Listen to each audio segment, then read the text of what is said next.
power play usually plays a very, very crucial role, where the ball is new and hard, and only two outside the 30 yards.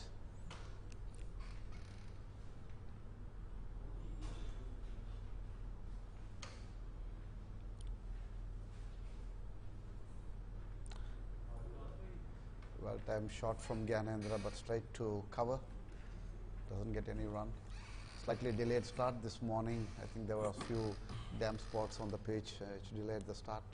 But the sun is out, and pitch should look good. And Nepal, after winning the toss. But what do you think would be a good score on this pitch, Jamal? I'm not a guy for much of predictions, and all my predictions usually come wrong with cricket.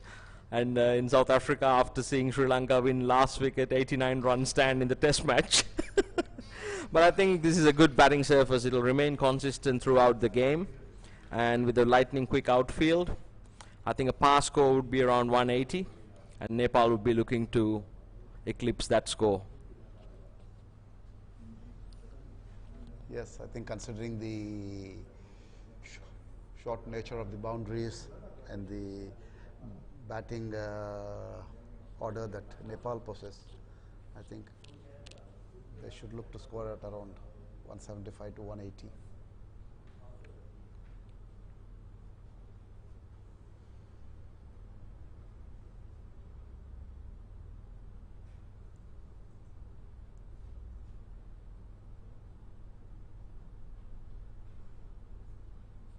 Powerfully drilled down the ground to mid-on. As the first ball, Malik straight into the pads. Paras unable to put it away. It's been a very good over. Seem to be sticking to their plan of packing one side of the wicket and bowling to that. At the end of the first over, Nepal 3 for no loss.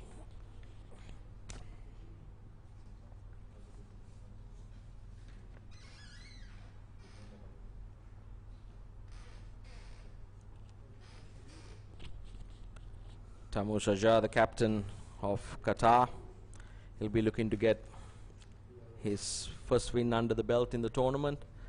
It's a winner-takes-all tournament, and every match is very crucial. All the countries playing with a lot of passion, trying to take the ecosystems of their cricket to the next level. And I see Inamul, I believe, he bowled really intelligently yesterday against Singapore.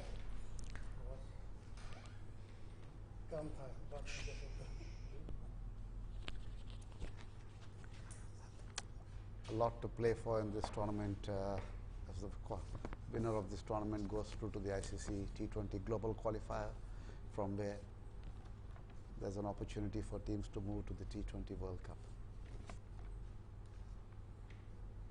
Gyanendra watchfully places it to mid-wicket. I was very impressed with this bowler. He just bowls a gentle off-break, but he's got a very controlled pause, enabling him to react to what the batsman does. On this occasion, drops it short. That was asking for punishment. Gyanendra obliges. He's a quality player.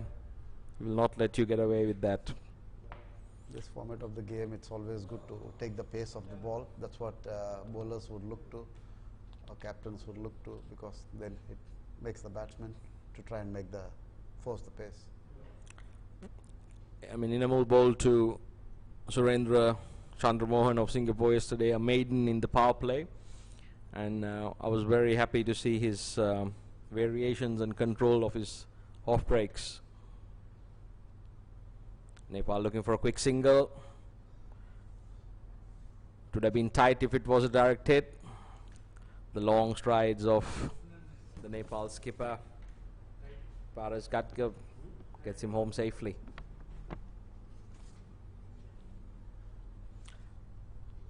Both these Nepal openers seem very calm and composed,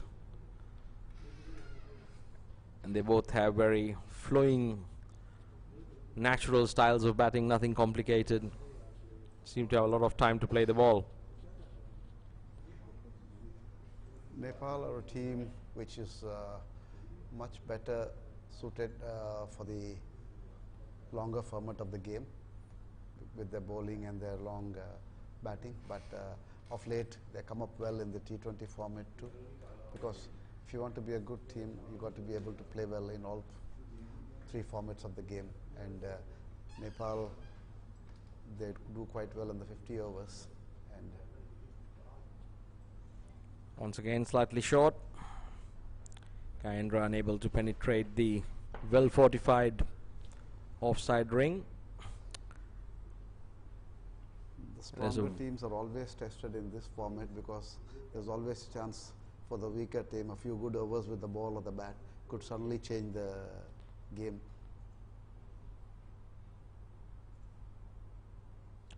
Namul stops it off his own bowling, puts in the tumble. At the end of 2 overs, Nepal 9 for the loss of no wickets. Yes, sorry, I think we were having this interesting conversation yesterday. I mean, back in the days, we remember Test cricket being known as the examination and the limited overs brand of cricket as an exhibition. But now with the growth of T20 cricket, I feel that T20 is becoming a real examination, because you have to perform in a short period and very few room for mistakes. See, Jamal, if you want the game to popularize, you have to play it to the galleries. All right. If this is what the public wants, we have to get in more T20 cricket. But at the same time, it's Test cricket is really amazing, really testing, and I've not seen a single player who said he did not enjoy playing Test cricket, because it's a real test of character over 5 days.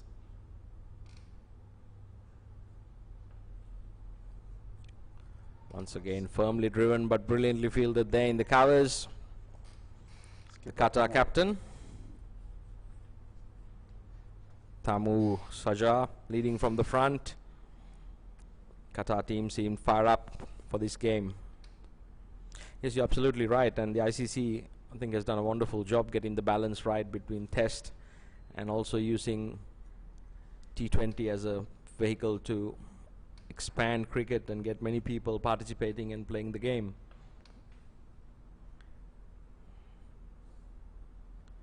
Malik's bowling a very tidy line and length here, sticking to his plan.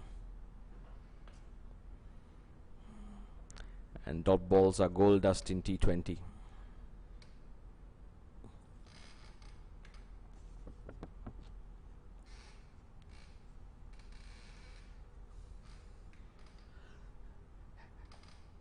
I've been playing a lot of cricket on this ground recently, Jamal. We had the Pakistan Gladiators playing a series of games with Singapore, and now this tournament.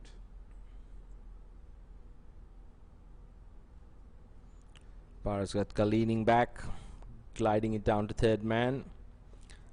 Nepal seem content picking up the singles at the moment, but a lot of credit needs to be given to the Qatari opening pair. They've been bowling very, very disciplined lines. Been bowling to their plan. Yes, we had the Pakistani Gladiators visiting Singapore and playing 15 T20s in preparation for this event.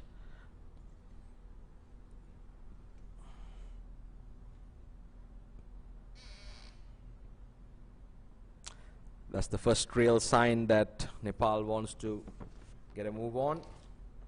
Kayendra Malla taking a few steps down the track. How is Malik, the experienced campaigner, rolling his fingers over, beating the batsman for pace. This wonderful game, it's almost like chess. Back and forth, neither team willing to give an inch.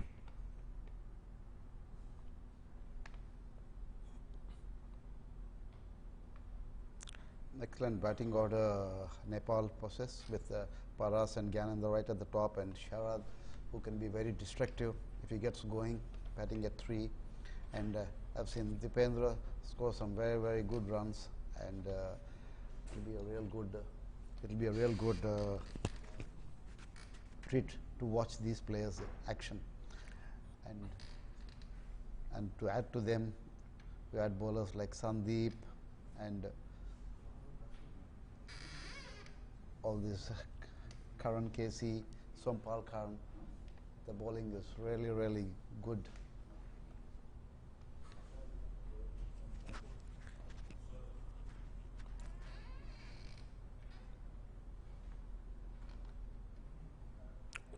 That's a chance. Tough one, but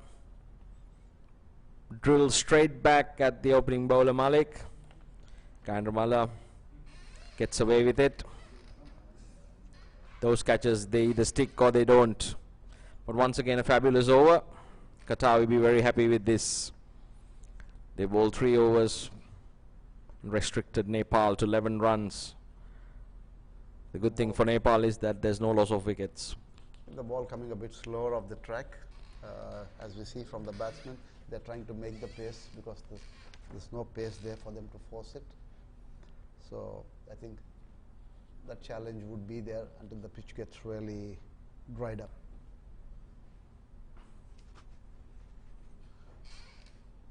I think one of them has to look for the big hits now. It's 11 of 3 overs. Not the ideal start that they were looking for. There's one more dot ball, adding more pressure to the batsman. 120 balls, Chamal. So every dot ball adds pressure to the batsman. Yes, to the bowling side, it's gold dust.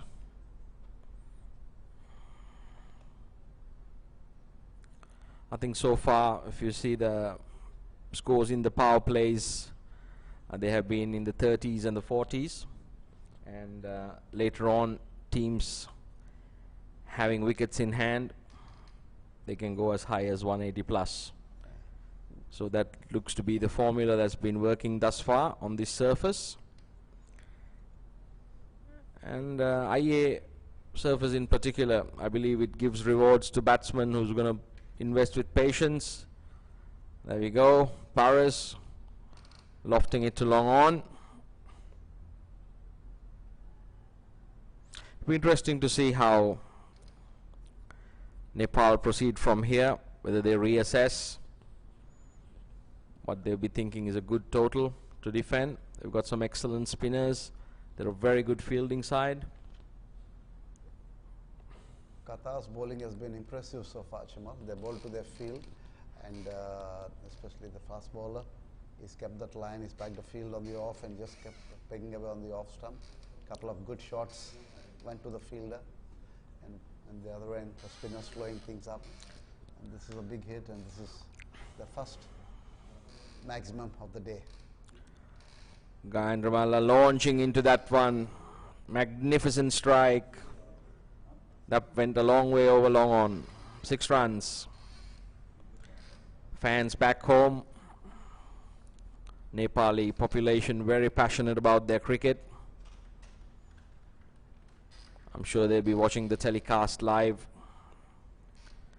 They'll be wishing their team all the very best.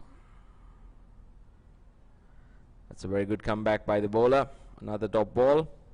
It's an appeal for leg before. I think the ball was drifting down leg. My colleague Sarika Prasad, one of the senior umpires, he could call it from the com box. Sorry, I agree with you. I think that one was drifting. The wicketkeeper going down as well. A few giveaway signs. You couldn't call it from anywhere except in the middle, Chamal, if you ask me. There you go. They are in the best position to make the call. The men that matters, the umpires. It's a very tough job, and they've been very consistent. They've been doing a very wonderful job, actually. The briefings, the educating of players, and the guidance. It's bolstered the quality of the tournament. Make sure that everybody plays it in the right spirit. Malik seemed to be continuing for his 3rd over. They've been employing the same field. This time slightly wide and signaled wide.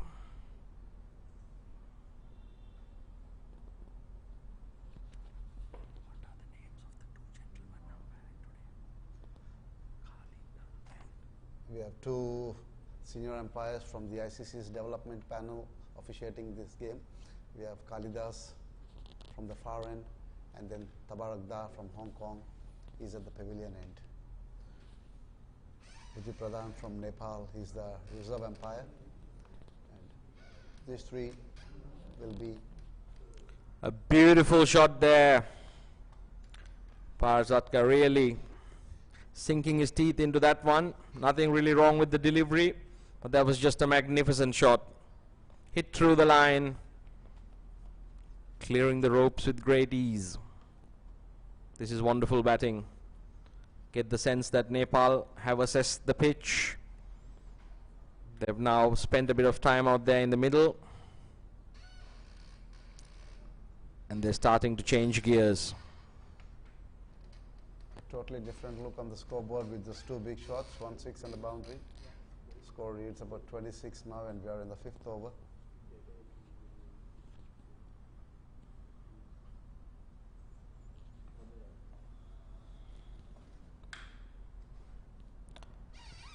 That one has some heat behind it. Malik really bending his back, hitting the wicketkeeper's gloves hard, a bit wide.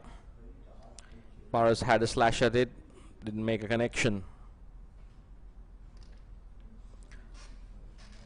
The Indian Association, Balestier Road, is a beehive of activity. There's media, spectators, all down nice and early to get a piece of the action. The way Qatar chased yesterday against Singapore, I think they would be looking to maybe restrict them to maybe around 160, like that. I think would be but Nepal, a totally different bowling and fielding side. Class bowling team, backed up by excellent fielding. So it would be a challenge for them to actually chase 160, 170 against the attack that Nepal possess. Yes, my fellow countryman from Sri Lanka, Roy Dias, speaks very fondly of the cricketers of Nepal. Played a large role, instrumental role for nearly a decade in their development.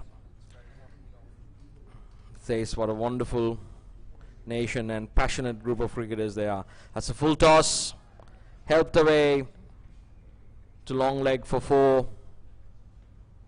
Malik trying a slow delivery, didn't quite execute it well, paced the prize. Paras Datka, a very capable batsman, is not gonna let those go. Punished it. That was a freebie from the bowler, but like you said, Jamal, it still needs to be put away, and I think he did that well, Paras. And stepping up the gear now, Nepal very slowly. So I met him at the hotel the other day during the captain's briefing for the first time. He's a big unit, strongly built young lad. I think if he gets going, we'll be in for some wonderful entertainment.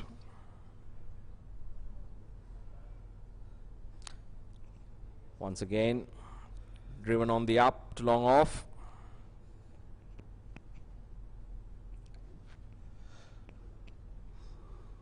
So they brought fine leg and third man up, and the two boundary riders are the long off and the deep extra cover fielder. So and Malik's pulled his length back a little bit. But apart from that full toss, which was straying down the leg side, he's been bowling an excellent line and length, and keeping the very aggressive Nepali openers to 31 in the 5th over. They'll be happy with that.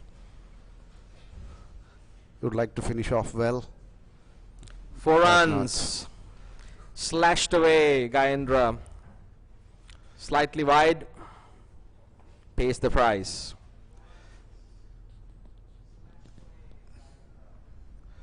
Got some width on that, and he used that with the fielders up at the third man. Just played into the vacant gap between point and third man, and got that boundary. And a bit of a bad end to the over. I think a couple of boundaries in this over. Nepal are 35 after the 5th over. I tell you what I like, what I see in this batsman Gayendra. He's got a bit of calypso style about him. Quick hands, and he's not afraid to go over the top, and that's going to be very good for him, especially in the power play overs. Paras, on the other hand, very elegant, very assured.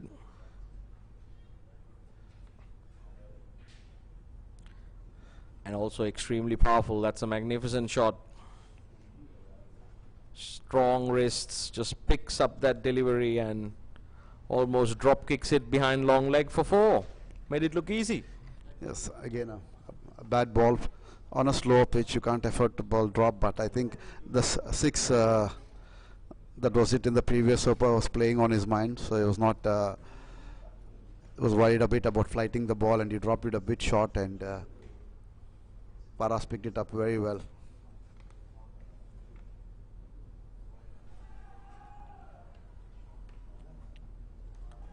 And that's another boundary. This time picking it from outside off stump and depositing it over deep mid wicket. Nepal are well and truly with the foot going down on the accelerator. Yes, they need to, because the last over of the power play, when the fielders can get to the boundaries after this over, you need only to have 4 fielders within the 30 yards. So I think they would like to make full use of this remaining 4 balls from the power play.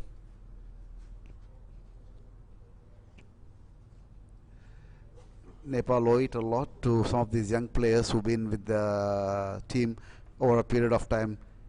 Gyanendra, Paras, Sharad, Vinod, and they're excellent players. They've served the country very well over the years.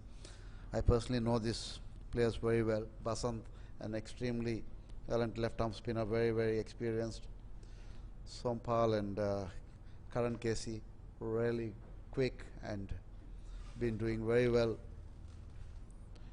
And they've been a good nucleus of team, because these guys have been playing for the team for a period of time now, and they understand each other well, and there's a good team spirit amongst them. Yes, what has always impressed me, not just with the cricket team but with Nepali athletes in general, is their fitness. They're an extremely fit nation in general, and these cricketers are no exception. I think they take their fitness very seriously, and there's always 1 or 2 team members of the Nepali unit in the gym whenever I go for my morning swim bright and early, and that's wonderful to see, and that's a very good example for any aspiring young cricketer as well. To take your fitness seriously, it definitely contributes towards improving your game. What's a good bit of fielding there. Certainly saved 3 runs for his team. Qatar really looks intense today. Mohammad Tanveer, a backward point there.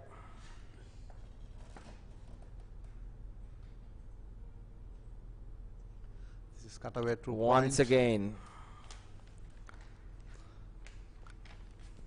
Tanveer's in the hot seat there at backward point. If Inamul continues to bowl this length, Nepal rotating the singles.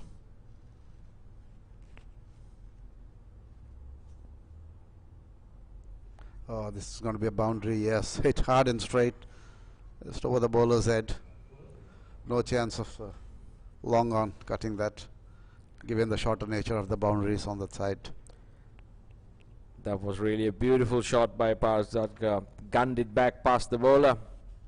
Gave long on, no chance. This could be out. High. This is a Fielder getting underneath it. Takes the catch. He's taken it. That's the big wicket. Inamul Haq, after being drilled for a boundary, holds his nerve, slows the pace down even more, and draws the false stroke from Parsdatka. That's a big wicket. It's a very good catch at long on, staring down at the sun. Qatar will be happy to see the back of Paras. It's a big wicket for Qatar, because Paras was looking ominous with his batting, and I think just when he was looking really set and looking to bat longer, he couldn't resist going after that slow flighted one from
good running between the wickets. Gyanendra just taps it, calls his partner through for a single.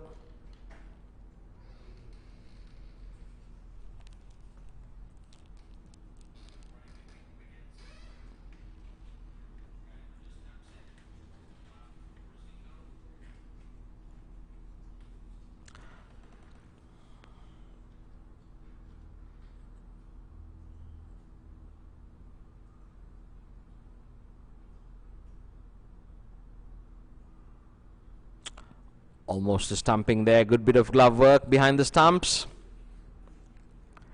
Nadeem's ball drifting down the leg side.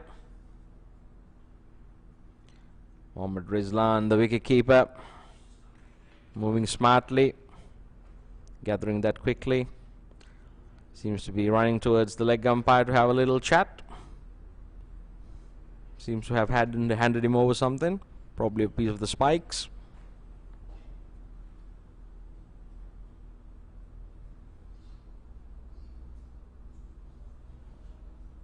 It's a beautiful day here in Singapore.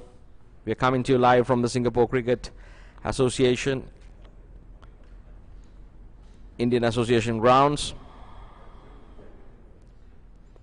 It's the ICC World T20 Qualifiers Asia Finals.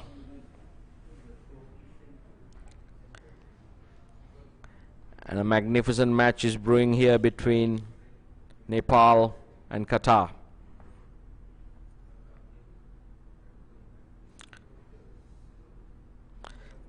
This is excellent batting by Shardad and Gyanendra, ensuring there's no dot balls, keeping the scoreboard ticking, putting away the loose deliveries for a maximum.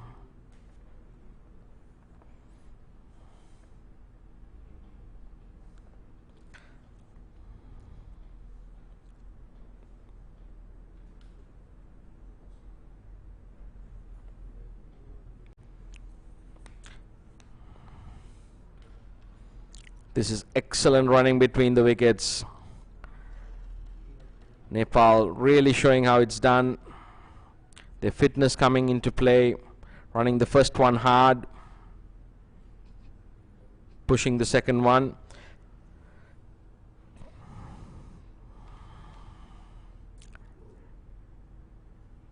At the end of the 8th over, Nepal 57 for the loss of 1 wicket. Qatar coaching unit would be a little bit disappointed conceding that second run. They did play here yesterday, and that's the longer boundary. The fielder there should have assessed the conditions and been 5 to 6 steps inside, looking to prevent the second. Nepal, on the other hand, expertly picking the fact that he was sitting on the boundary rope, converting that one, pushing for the 2 and getting it easy. Tamu Shajah continues from the Balestier Road end. He's been doing an excellent job for Qatar, keeping his leg breaks very accurate.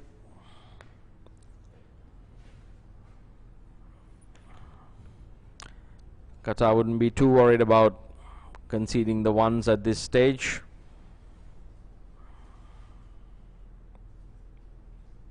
This could be out. It is out. Tamu Shajah strikes.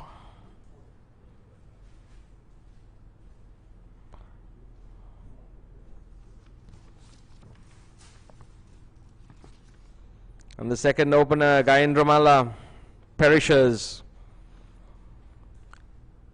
Hitting a regulation leg break down the throat of long off. Beautifully caught there. Made it look easy. It's powerfully struck. No mistake from Qatar on this occasion.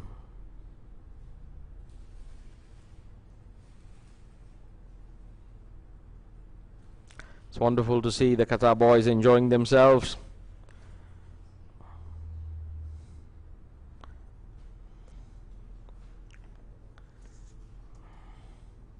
Deependra Singh Ari coming out to bat for Nepal, number 45. Looks a busy player.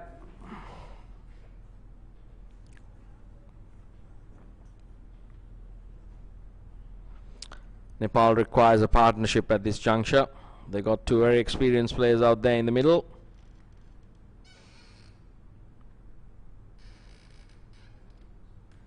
They know exactly what to do.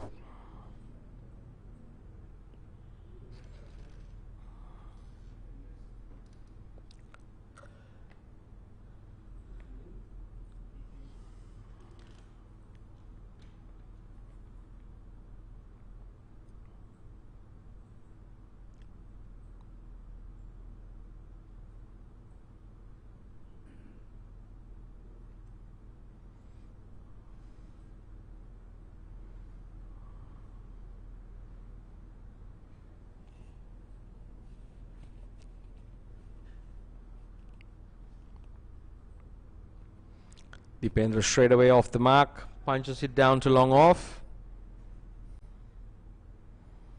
The outfield is beautiful, lightning quick, gives good value for shots to the batsman.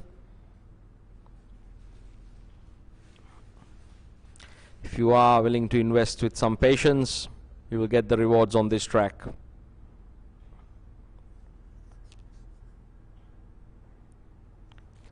Sharad leans back, cuts down on it hard, cannot penetrate the cutter in ring. It's well fortified there from cover to backward point. Once again looking for a quick single, gets it easy. This is one aspect of Nepal cricket any youngster watching should look to emulate. Clear calling, early calling, and trusting your partner and running it hard. It's an aspect that often gets overlooked. It's one of the most important, running between the wickets.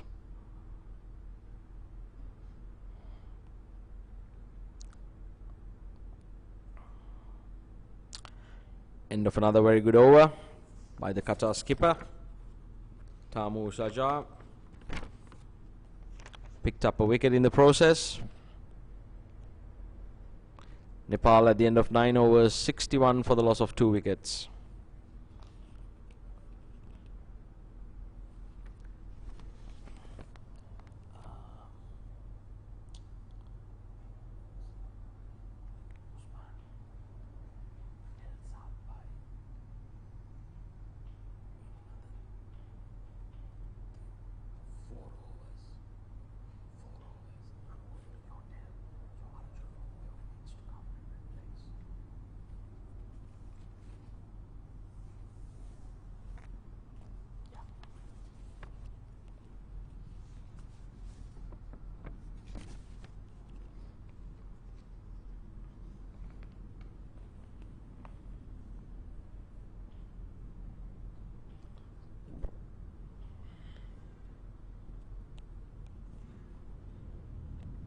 Mohammad Nadeem continuing from the Serangoon Road end.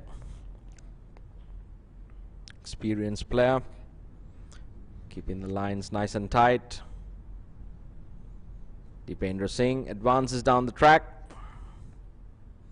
unable to find the gap. Taimur patrolling the short mid-wicket region. It's covering good ground.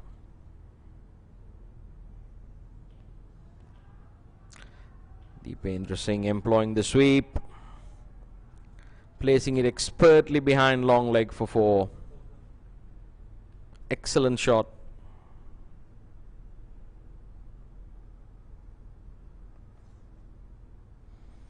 It's very good support for Nepal here at the ground. Also the media team coming down from Kathmandu. Once again a very warm welcome to all the viewers back in Nepal and to all the viewers in Singapore as well. If you do get free time, do come down to the Singapore Indian Association. Some wonderful action here, T20 live taking place. It's a good comeback there by Nadeem.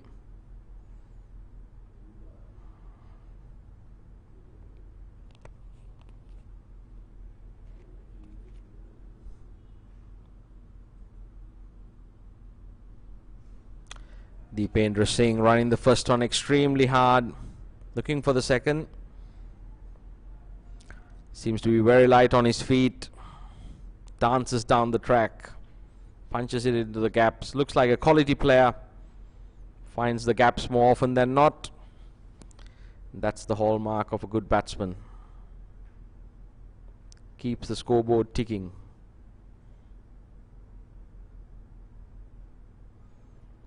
Reverse sweep being employed there. Sharad manages a single to short third man.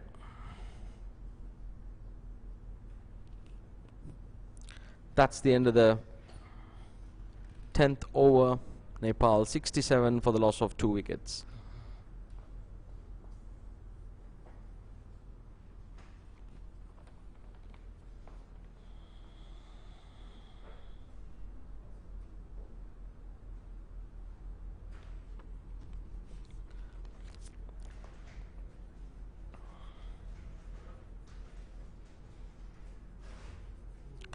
We're at the halfway mark of the Nepal innings.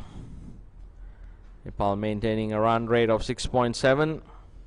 More importantly, they're building a platform from which to launch in the back 5, I believe.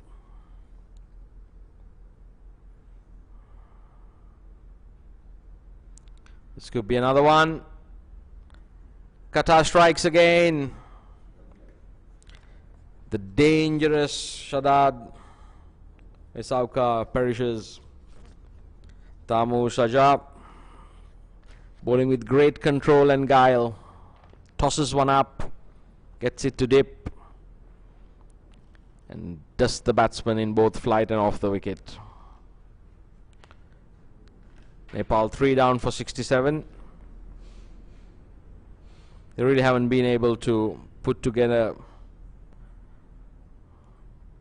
a very substantial partnership. The Qatar bowlers coming up with variations and continuing to pick up wickets at regular intervals. Sompal Kami walks into the middle. Once again, a very fit, busy looking cricketer. Just a little bit of gardening on the surface. Straight away, he's ready to go.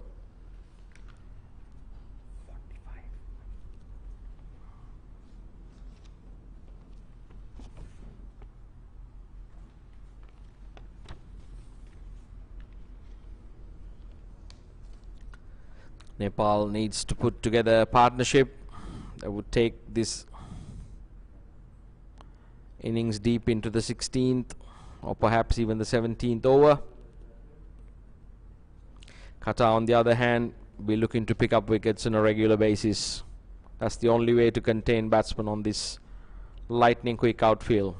This is excellent bowling by the Qatar captain. Tamu Shajab. Had the opportunity to have a little chat with him yesterday. Wonderful young man, very knowledgeable about the game, always has a smile on his face. Excellent cricketer. And this time it might be close, almost trapping Deependra in front of the stumps. I beg your pardon, Sompal in front of the stumps with the googly.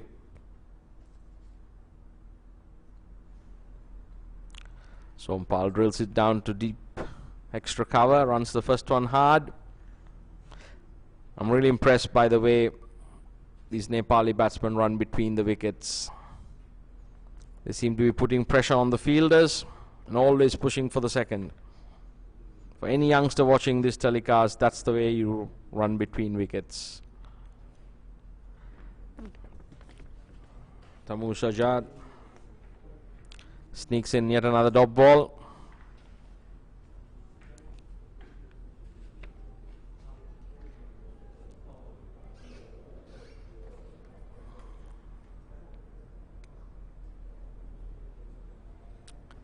And finishes off the over strongly with another dot ball. At the end of 11, Nepal are 67 for the loss of 3. Nepal will be reassessing their conditions and the total that they are looking to end up with, given their strong fielding and spin attack. It always adds 10 to 15 to the total. If you're a batsman on this IEA surface, you'll be very, very pleased together with the complementing outfield, short straight boundaries. What is required is to invest a little bit of time and patience. Be very prudent with your shot selection.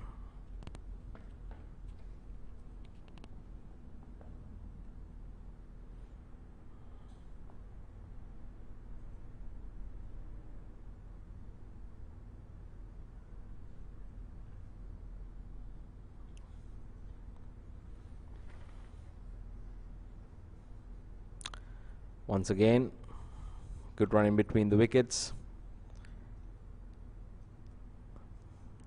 Grabs a single. Mohammad Nadeem continues from the Serangoon Road end. He's done a very good job for his skipper and Qatar, keeping it tight.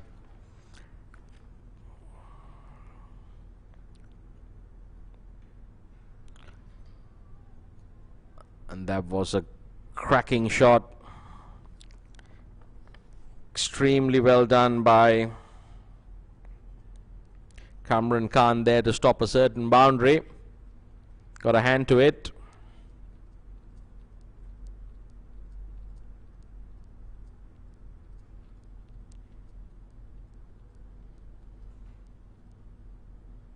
Beautifully played.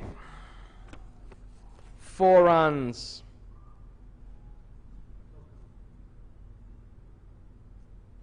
Sompal Kami showing some finesse. Late glide past short third man for 4. Beautifully played. Reminded me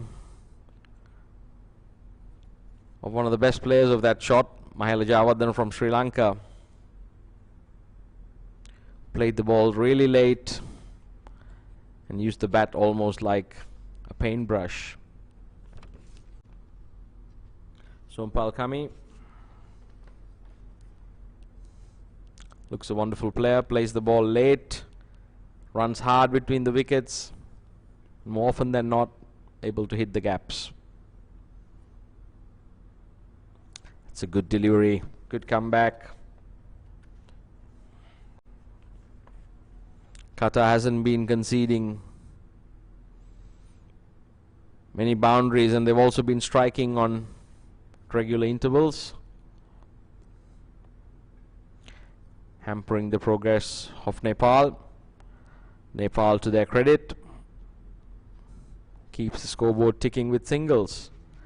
They keep building this launching pad.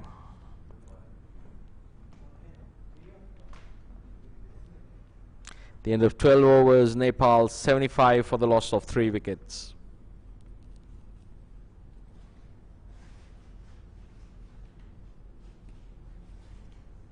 Once again, we would like to welcome all the viewers to come down to the Singapore Indian Association, where the live action's taking place. The crowd's building up. The atmosphere is an absolute carnival here. The ICC and the Singapore Cricket Association doing a wonderful job hosting this ICC World T20 qualifiers. Singapore, one of the premier events destinations in the world. There's been some wonderful cricket being played thus far, and we are only into the second day. Beautiful batting there.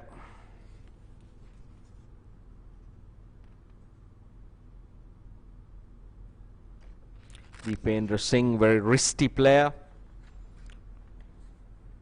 Flicking that off the stumps, hitting the gap just in front of short fine leg. It's going to be very difficult to keep this pair quiet. They'll always be able to sneak a single.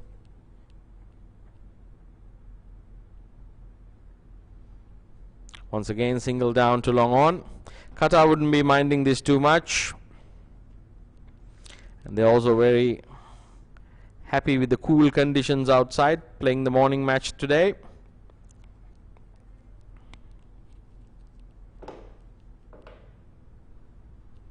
This could be close if it's a direct hit. Doesn't collect cleanly. Nepal batsman get through for the single.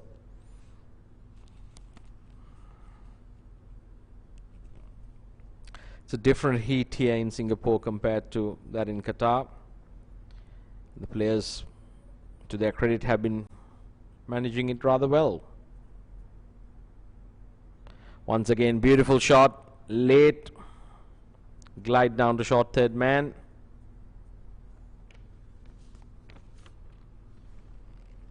Sompal Kami.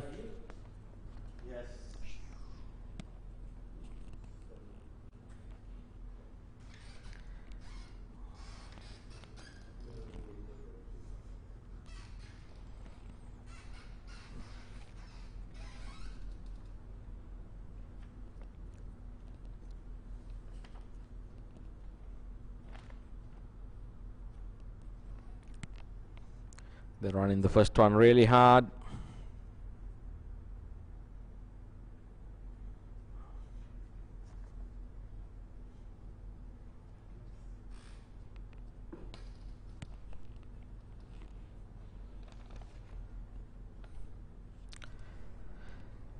Other end of 13 overs. Nepal 81 for the loss of 3.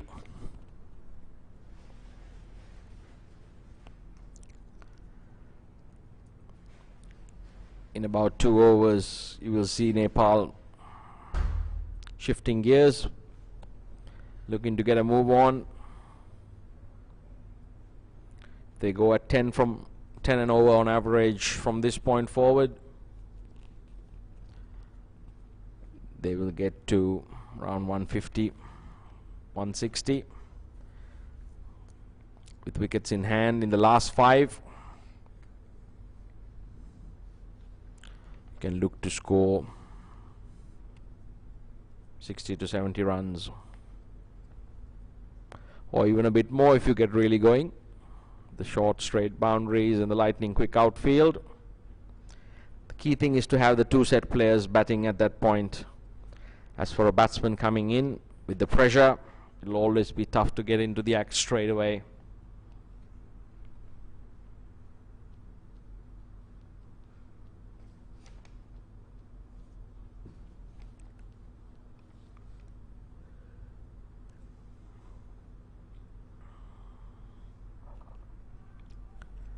Punched away to deep extra cover, looking for 2, gets it easy.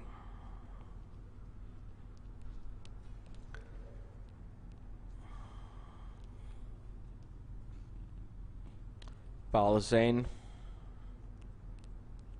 Chowdhury. The change in the bowling from the Serangoon Road end.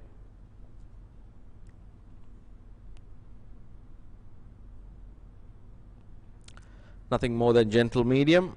It's very accurate though. Doesn't allow the batsman to get underneath it. Be interesting to see whether Nepal looks to target him.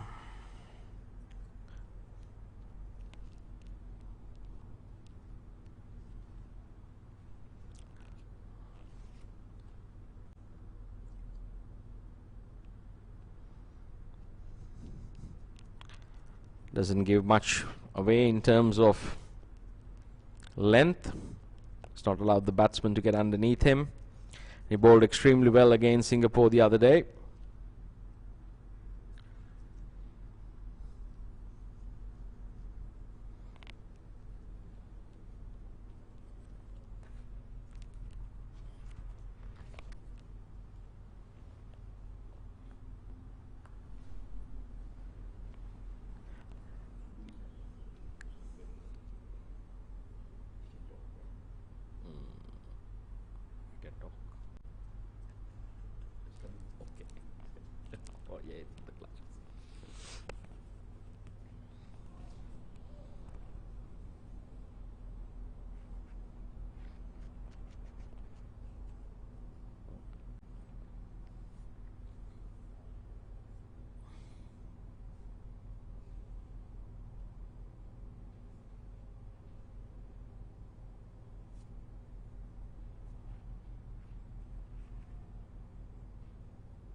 It's a very good shot.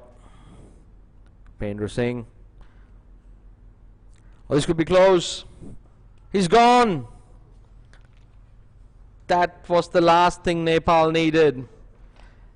An unnecessary run out. Sompal Kami pushing the bill a little further than it should have been. Excellent bit of fielding by Qatar. Good throw back in. Run out at the non-strikers end. There was never two in it. Sompal Kami calling his partner through. He was running to the danger end himself. Put it in the dive but didn't make it.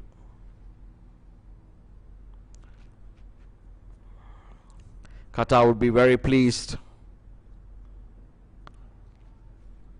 with the way they've been picking wickets up in regular intervals.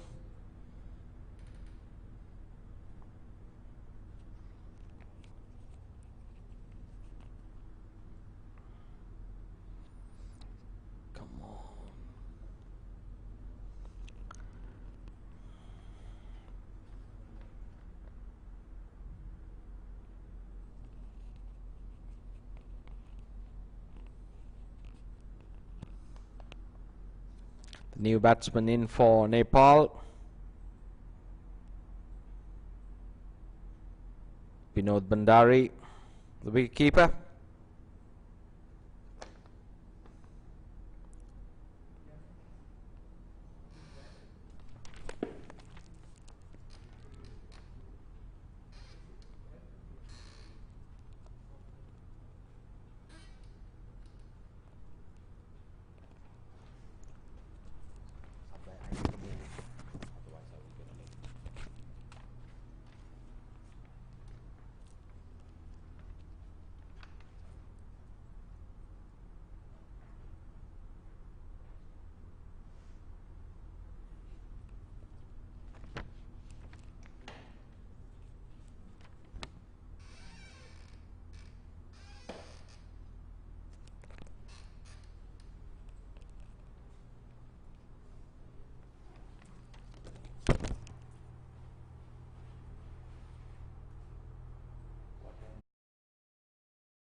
Hi, good afternoon, everybody. We are back in live commentary now. It's been a well-poised game for Nepal at this moment. 93 for loss of 4 wicket at the end of 15 overs.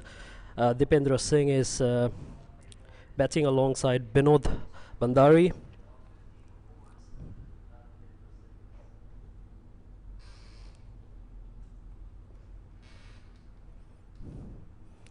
It's a quick single there by Binod. It's good running between the wickets. They need to keep on ticking this scoreboard if they have to put a respectable score, at least about 140 to 150. A pass score in this wicket should be at least about 150 to 160. So if they can manage, they have wickets in hand, 6 wickets in hand. If they can put a good respectable total here, I think Nepal has a good game. But it's good running between the wickets there. Good running between the wickets by both the players, Binod and Dipendra.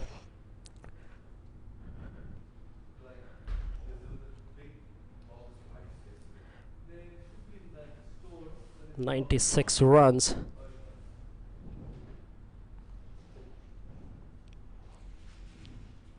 It's a good cut shot there. Going to the tape, picking up a single there. The score moves on to 97 at the end of 16 overs for 4 wickets.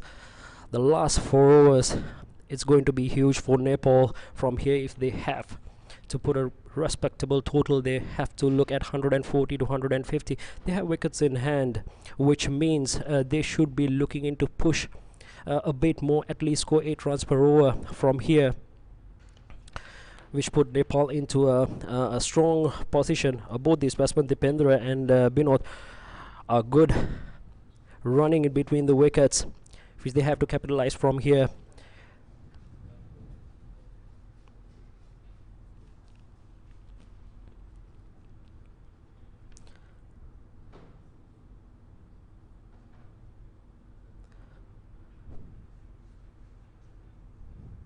Qatar has done well to restrict Nepal to 97 in 16 overs. They have bowled in good, decent line and lengths throughout.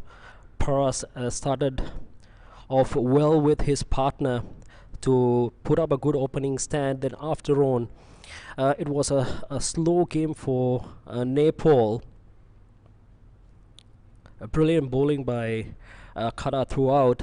Can they finish strong in the last 4 overs? It's going to be very crucial. If Qatar has to give a good fight for Nepal, they have to really bowl well in these last 4 overs. It's not going to be easy.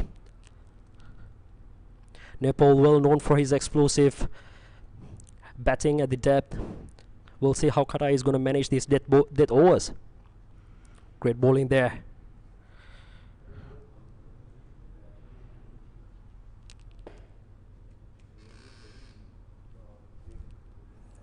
Good start to the over. A dot ball there.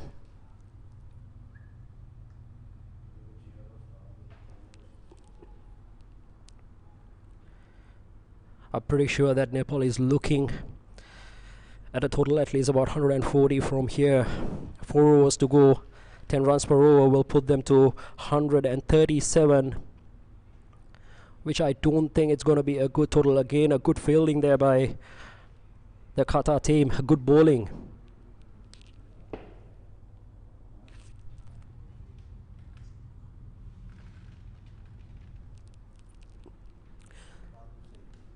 Iqbal Hussain has been bowling in good line and length here. Good start to the over. 2 good deliveries. The batsman is trying hard to get off the strike. But if Nepal can hang in there,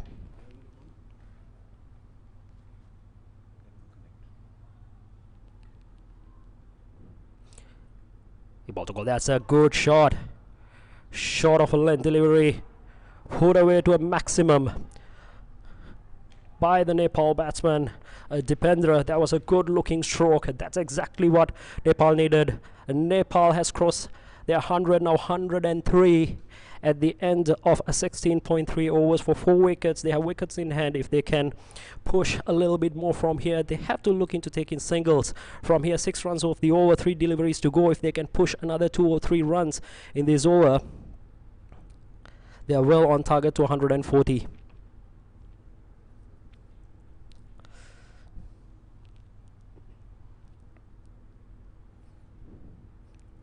Ball to Dipendra, that's one. Tuck it away on the onside. For a single. The run in between the wickets has been a tremendous quick run there. 7 runs off the over. A good over so far for Qatar.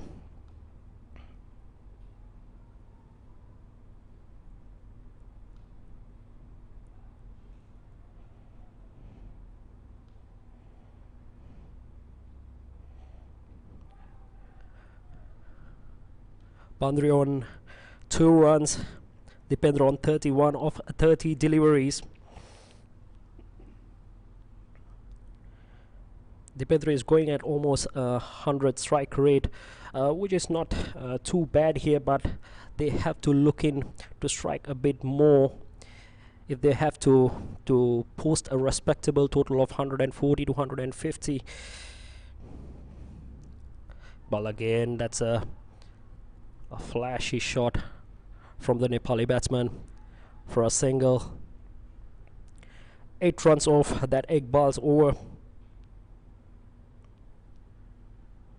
The final total moves on to 106 of 17 overs for loss of 4 wickets. Nepal had 3 more overs, 18 deliveries. But Qatar has done well so far in this game from ball 1. They have been on the money, trying to restrict the Nepal batsman to a respectable total, but however, you have to admire their bowling feat, which Qatar has been right on the money so far till the 17th over.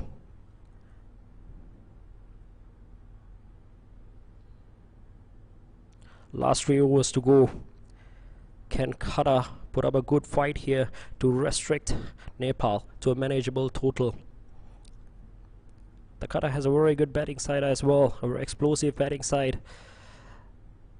So it's going to be a good test for Nepal as well to showcase their bowling talent.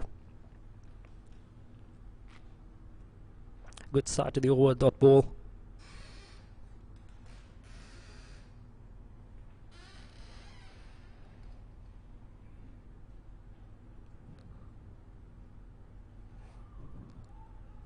Get a reverse sweep for a single. Good fielding there by the Qatar fielder. It's good bowling as well. Still can't find that boundary. They need at least a couple of boundaries in this over to put the Qatar bowlers on back foot, put some pressure on batsmen. They have to look and take those boundaries. But yes, it's a good delivery. Very good delivery appeal by the bowler. Turned down, another dot ball. The dot balls are creeping in on Nepal.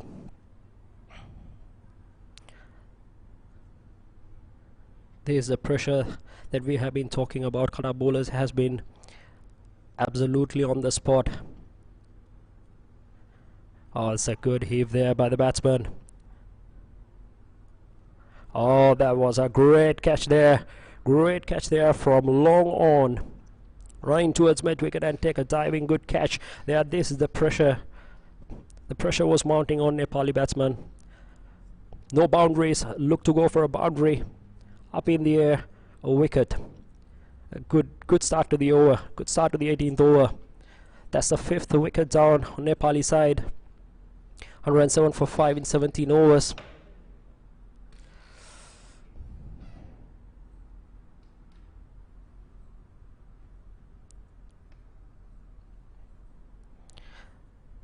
We have the new batsman Karan Casey for Nepal walking in. Number 7 batsman for Nepal.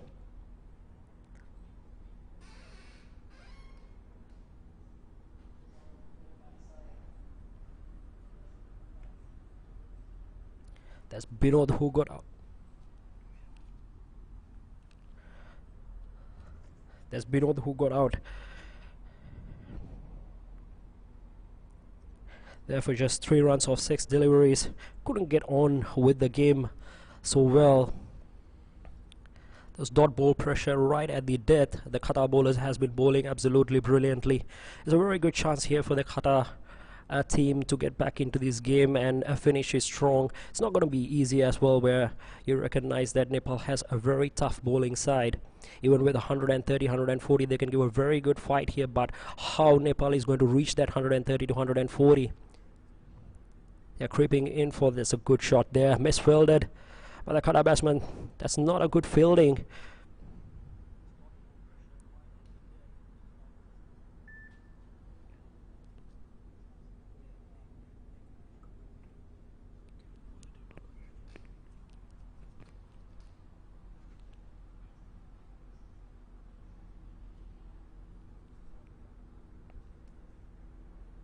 It's a good run in between the wickets.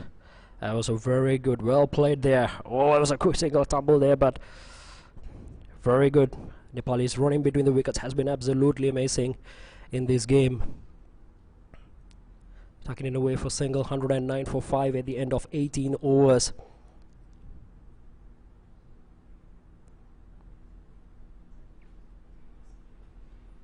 It's the last 2 overs for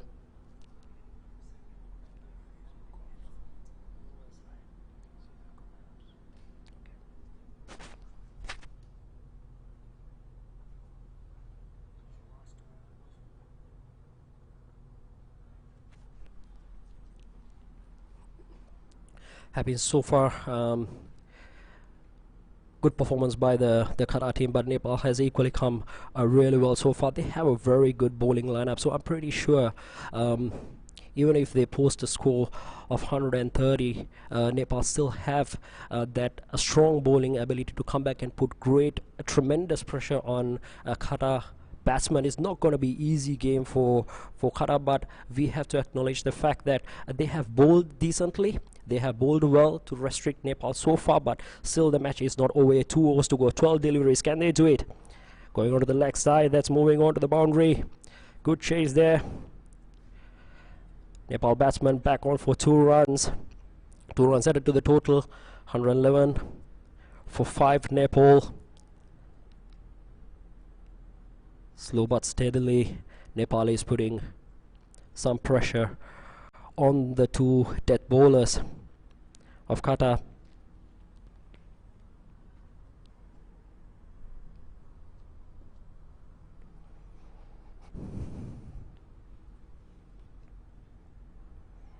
It's a good shot there, right down the ground, to middle for a single.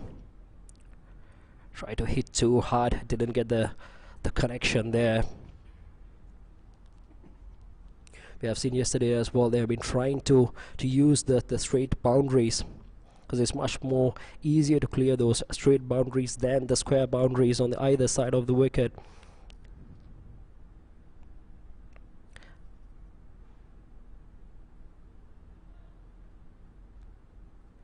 Good bowling there by the Qatar bowlers. And Nepal on 112. Looking to press on from here. Big heave. That is very good wicket. Clean bowled. Good bowling from Iqbal. That's a 6th wicket. Down for Nepal. Qatar has been putting pressure on the Nepali batsman every now and then. Regular wickets. It's going to hurt Nepal of putting a commendable score here.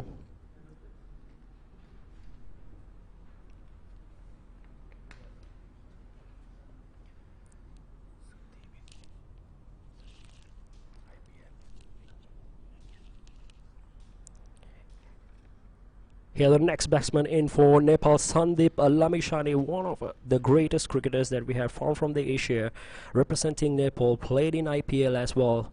All the tough international cricketers, brilliant cricketers, back in the ground. Sandeep Lamishani for Nepal. Number 8 batsman, a brilliant bowler. It's a bowler that we have to look out in this tournament. It's going to be very tough for the Qatar to face it. It's going to be a very good showcase in this tournament to see how Sandeep is going to bowl against teams like Singapore, teams like Qatar, Kuwait, the rest of the teams as well. has been such a talent for Nepal. Has bring Nepal into a good standard of cricket. It's a good shot there, going down to the boundary. A chase there, not going to be there. A boundary. There you go, the first ball, Sandeep Lamishani hitting that boundary. Put Nepali score to 116. The first ball that he faced went onto leg side. A boundary for Nepal. Sandeep, well known for his bowling abilities, but now he's showcasing his batting abilities here as well.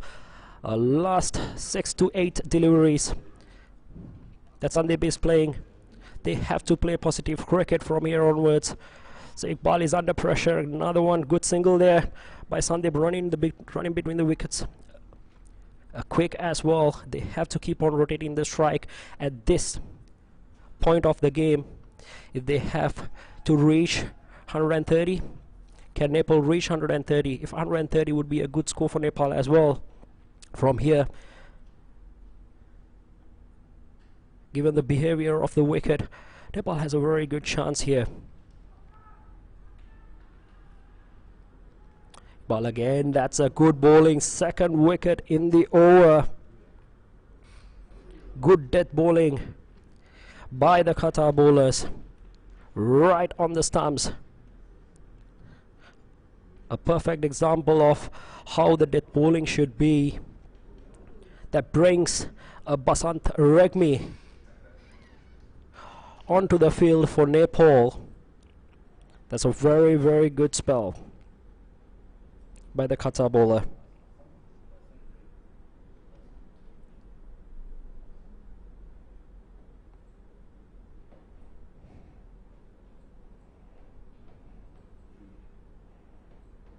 Very interesting finish to that over, 2 wickets in that over and a boundary from Sandeep Lamishani. We are progressing on to the final over of this innings, which Nepal is going to face. Sandeep Lamishani on 5 of 2 deliveries, going at a strike rate of 250. Can he put two more out of this ground? Can he do that? 6 deliveries to go. Nepal 117 for 7.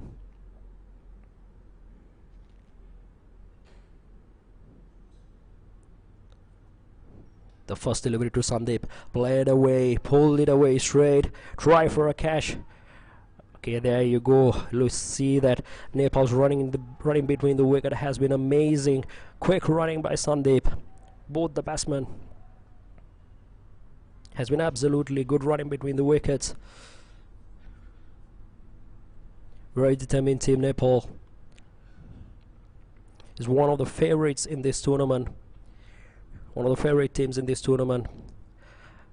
And Nepal, but Qatar has done well in this game to restrict them to a decent score right now. Here we are looking at 119. Sandeep facing the second delivery of the 20th over again. Played straight, picking up a single. There's a tumble there, but couldn't get back to the second run. Good start to the over for Nepal. 4 deliveries to go. It's quite interesting to see how Basant is going to go about his game. Is he going to take a single and give the strike to Sandeep, or is he going to go for it?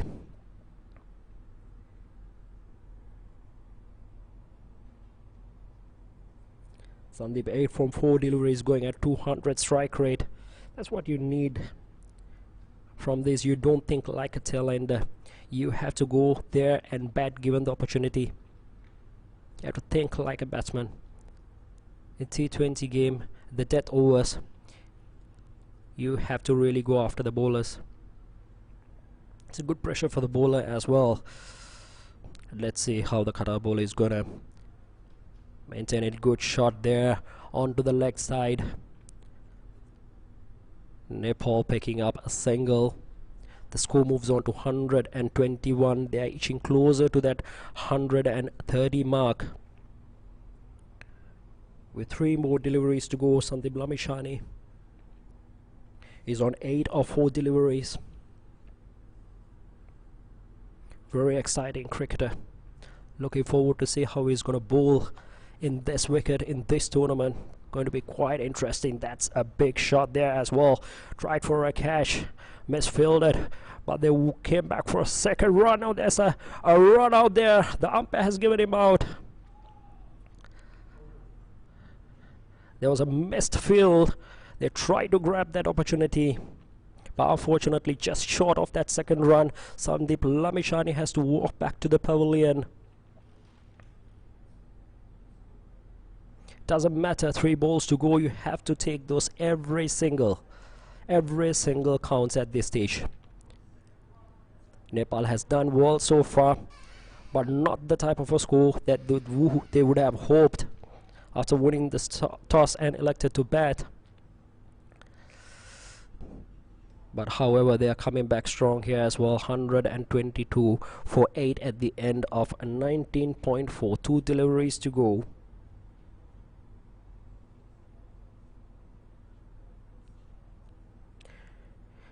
Iqbal Hussain has bowled 3.4 overs, has conceded 21 runs, picking up 1 wicket, has 2 more deliveries to go. Can he finish it strong? Or can Nepal hit 1 out of the ground? Yes, that's exactly what they did. Is it gonna reach? Unfortunately for Nepal, but fortunate for Qatar. Another wicket down. That's the 9th wicket down of Nepal. 122 for 9. 1 more delivery to go. They had to go for those shots. Can't blame the batsman, but Nepal has posted 122. Is this score going to be enough for Nepal to defend? We know the batting power that Qatar has, but we equally know what type of bowling attack that Nepal has. They are strong, they are young, they are determined. They have proven in every tournament.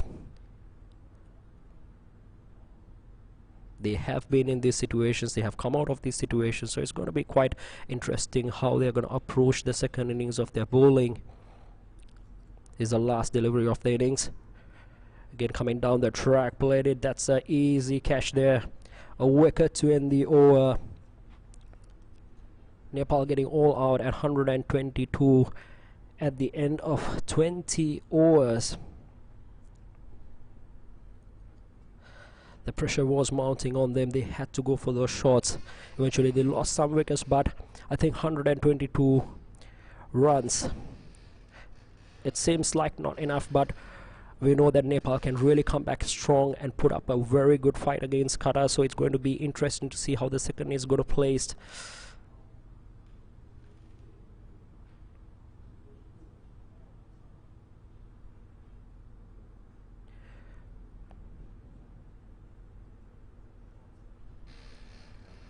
It's a huddle there by the Qatar players, regrouping together, thinking of a strategy to chase this total. Less than 6 runs per over. It's almost 6 runs per over. Little over 6 runs per over will do the job for Qatar. It's going to be a tough contest here. Let's see what's going to happen. In the second innings, we'll take a couple of minutes break and we'll come back with the second innings that Qatar is going to face against Nepal. Nepal is going to bowl, defend their 122. Qatar required 123 in 20 overs.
There you go, the second innings. Qatar is going to bat against Nepal. There's going to be an interesting chase here for Qatar. Qatar has to chase 123 in 120 balls, 20 overs. That's the first delivery, right on the money, targeting away for the leg side, picking up 2 singles.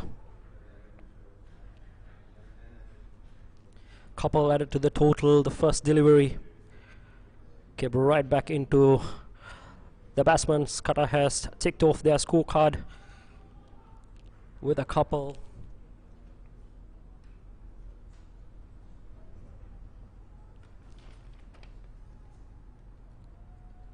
The youngster Sompal Kami, he's very experienced for Nepal opening the bowley. Sompal here. A good delivery as well. A heave on to the leg side. A good chase there by the Nepali fielder. A wonderful fielding effort. Wonderful fielding effort there by the Nepalis. They have a lot of work ahead of this game. But Nepal well known for their great bowling as well. And I'm pretty sure that Nepal will put up a strong fight here against Qatar. 1 or 2 wickets, early wickets from here. It's going to be very tough for the Qatar players. Sompal here. Again, a big shot there. It's going to be a catch, a good chase catch, and wonderful effort. Just missed there. Great try by the Nepali fielder. Chase all the way to the boundary. Reach fingertips to the hand. A big heave on the leg side by the Qatar batsman. A wonderful fielding effort. That's what Nepal stands for. They are fighting 11 members. You can see how determined they are to perform very well at this stage. Only one team qualifies from here, so everything looking up to put up a strong fight, their best game into this tournament. Sompal here again, his third delivery, right on the back foot, tucking it away.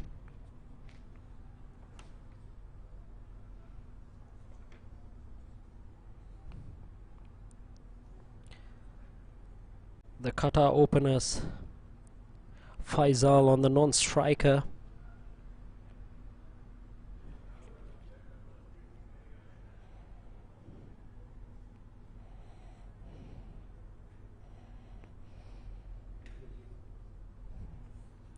Sompal here again. Oh, that was a chance there. A row pace there by Sompal. Took an outside edge onto the boundary for 4. Good start here for Qatar.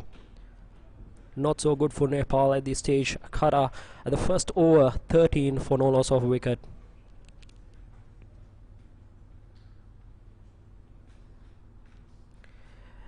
Inamul Haq there, the aggressor in this Qatar side, scoring 12 runs off 5 deliveries with 2 boundaries.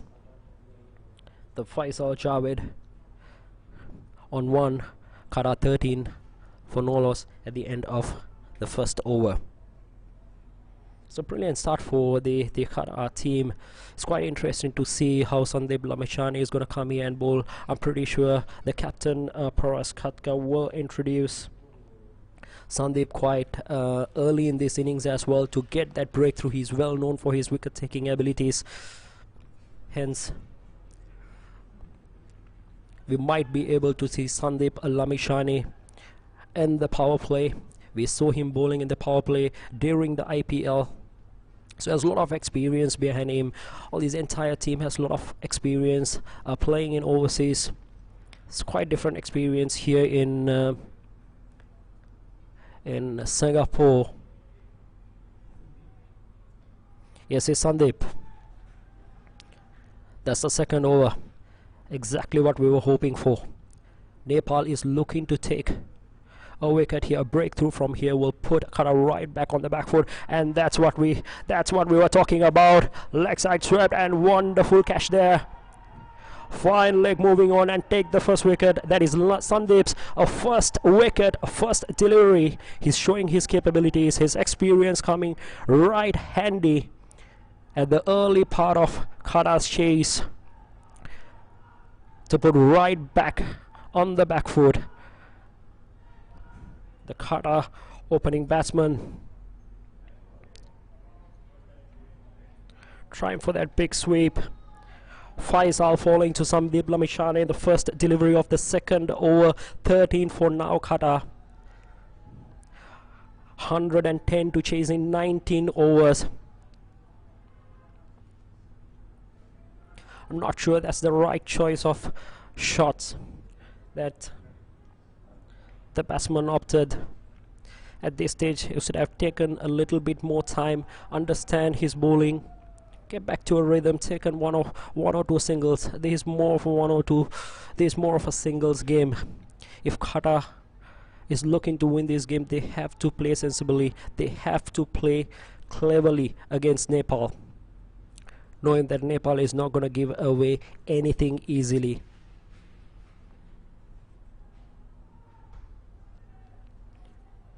Very interesting first over, and again an interesting start to the second over of the first ball. Sandeep taking the opener.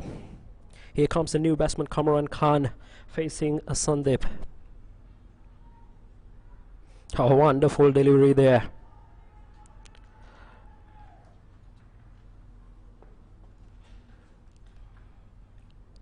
Here I have Shamal De Silva with me. Hi Shamal.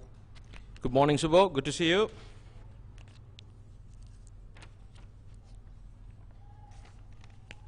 Nepal's going to give in a fight. Sandeep Lamishane straight away into the attack. Nepal attacking with their big guns up front. The only way they were going to win is get 10 wickets. Restricting Qatar to this 123 target would otherwise be quite impossible.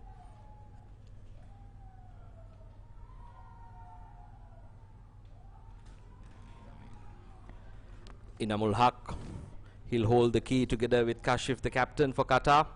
Two very experienced players, and at the moment Inamul's batting with Kamran Khan. They'll be looking to build a partnership from which they can close out the match.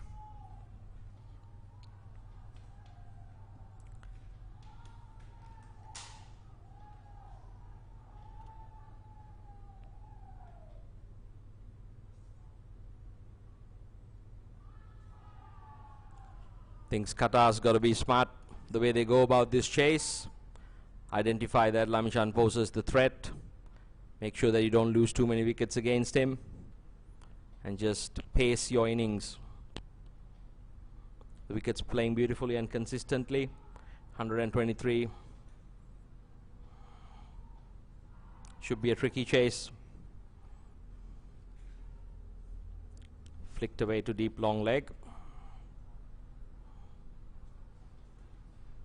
That's a first single for Kamran Khan. Inam started very well in the first over, scoring 13 runs. I think he's key to this chase. And also one thing to note that Nepal has a very good fan base right up there here in the ground. Since early in the morning from 9 o'clock they have been here to support their team. Yes, it's been amazing, the atmosphere here at the Singapore Indian Association. At the end of 2 overs, Qatar 15 for the loss of 1 wicket. This game is evenly poised at the moment and is brewing to be an amazing encounter. If you're anywhere nearby, do come down. Don't miss the live action. Paras Ratka, the captain of Nepal, marshalling his troops, making sure that he's got the fielders in the right places. So very good to see you. How's the old knee doing? Recovering, it will take some time. But hope that it'll be a faster recovery, not have to wait 3 months. But let's see how it goes. Wish you a speedy recovery and looking forward to seeing you back on the park soon. I know you love your cricket. Thanks, Jamal.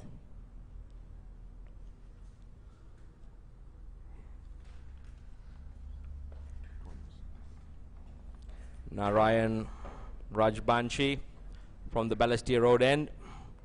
Nepal going straight away to spin.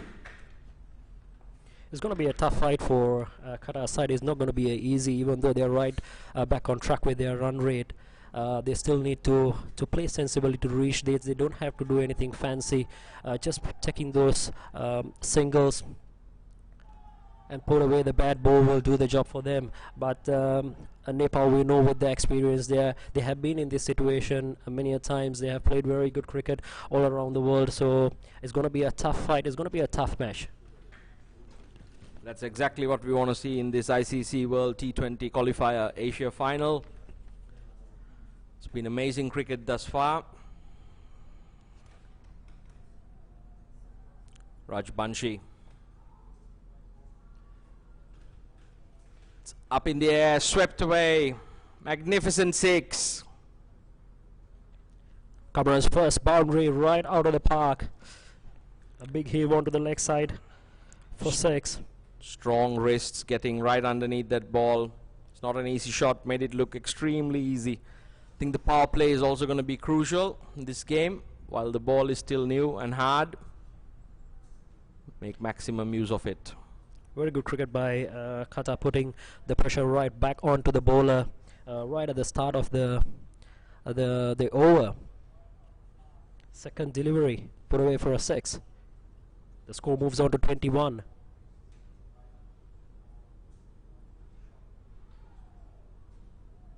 Very good delivery there by Rajbanshi. Nepal needs wickets.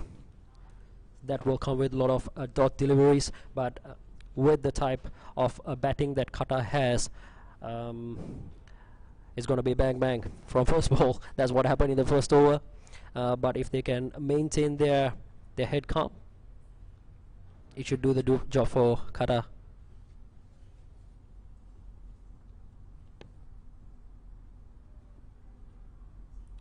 Yes, I think also Qatar should understand singles are crucial to mix it up with the boundaries. That's how you can make an over into a big over. Nepal's got a backward point, cover, extra cover, long off, mid wicket, backward square leg, mid on, and a deep mid wicket. Khan's been kept quiet here by Rajbanshi. Very good comeback by the spinner. It's all about these dots, stringing a pearl of dots, building the pressure, looking to take another wicket. The last delivery of Rajbanshi's first over. A beautiful delivery. Oh, that's so unfortunate. No ball here. That's criminal for a spinner to overstep. Free hit conceded. Khan be licking his lips. Captain wouldn't be very happy, the Nepal captain. The entire Nepal team very passionate, very expressive, backed by a huge fan following here. It's a lovely atmosphere at the Singapore Indian Association.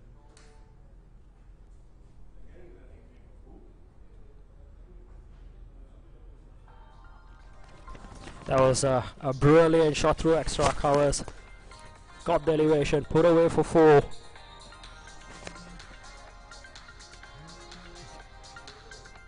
That's the end of Rajbanshi's over. Going for some runs. Qatar now at 26 for loss of 1 wicket at the end of the third over. Rajbanshi going at 11 runs in that over after a fantastic over from Sandeep Lamishani bowling his first over just for 2 runs and picking up that wicket in the first delivery. I think his 4 overs is going to set the foundation for Nepal, because he has a lot of experience bowling in the power play. He has been doing that in the IPL stage. Yes, I think what the other bowlers and the rest of the team in Nepal and the bowling unit need to understand is Qatar would assess this situation and they'll play cautiously not to give too many wickets away to Lamishan. So they'd be looking to score 5 to 6 runs off his over without taking too much risk. Inamal Haq facing Sandeep. He's bowling an excellent trajectory, not allowing the batsman to get underneath it. He seemed to have assessed the pitch beautifully. The Nepal pro, Sandeep Lamishani. Clever thing to do as well. Just come off the strike, give the opportunity to the next batsman. Try to rotate the strike against Sandeep is the best option at this moment. Wickets in hand, they can do anything later.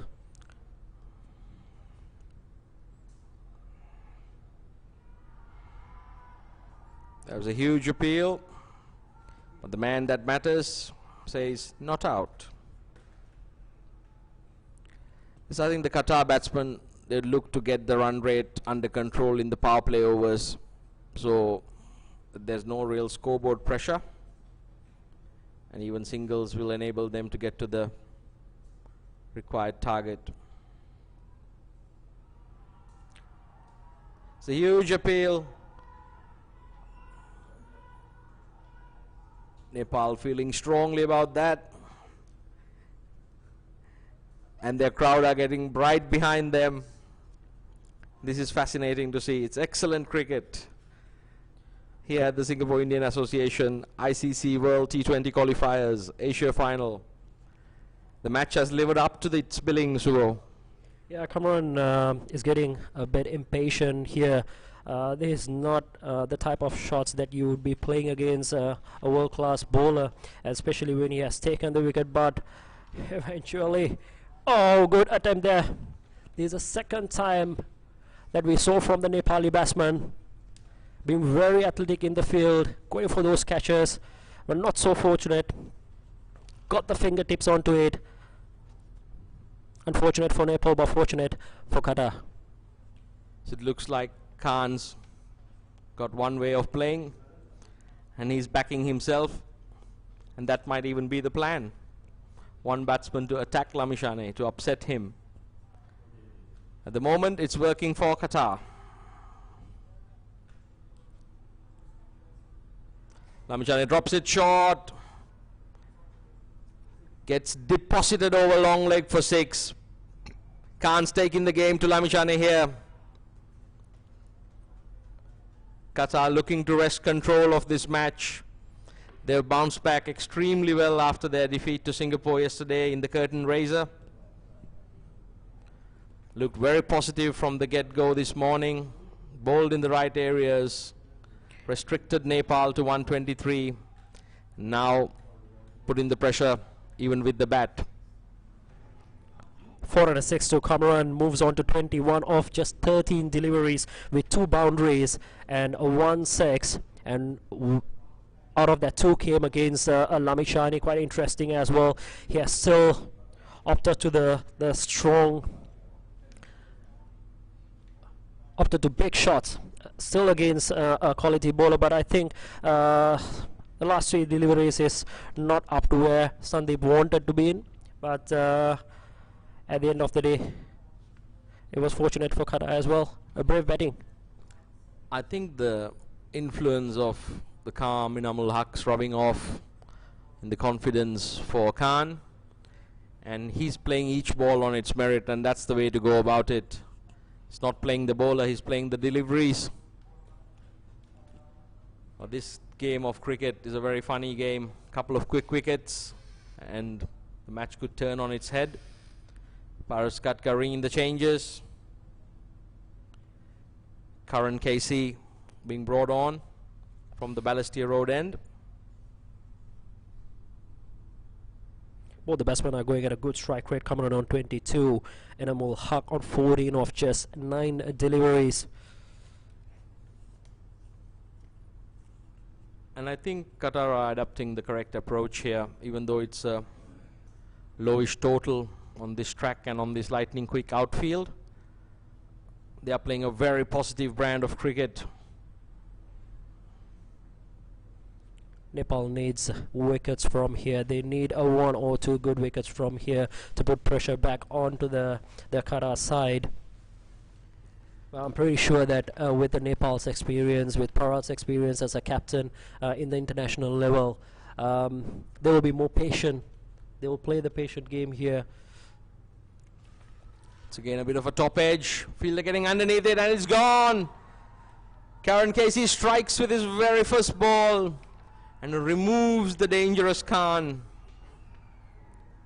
Nepal are right back in it. This is Subo turning out to be a heavyweight boxing contest. Both teams exchanging blows, not taking a simple backward step. Excellent cricket. Excellent bowling by the bowler as well. Wonderful, and it's a brilliant catch there. Down at the boundary line. You know, Nepal knows that there is a very small total, but with their experience, with their bowling attack, the type of bowling attack that they have, they might be pretty confident as well. There's a little bit of a drizzle coming in, not so good for a good game of cricket, which is happening here. Yes, the 5th over is in progress, and I believe it takes 5 overs to constitute a game in this tournament. And Qatar at 38 for 1. That second wicket might be extremely crucial if we were to go into a DLS situation.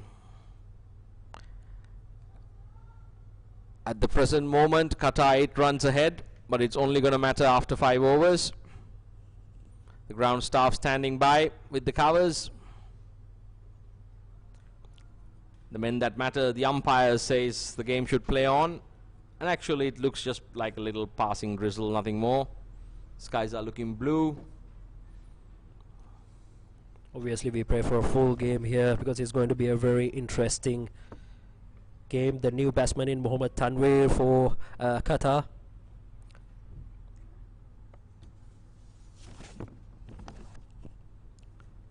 Tall, elegant right-hander.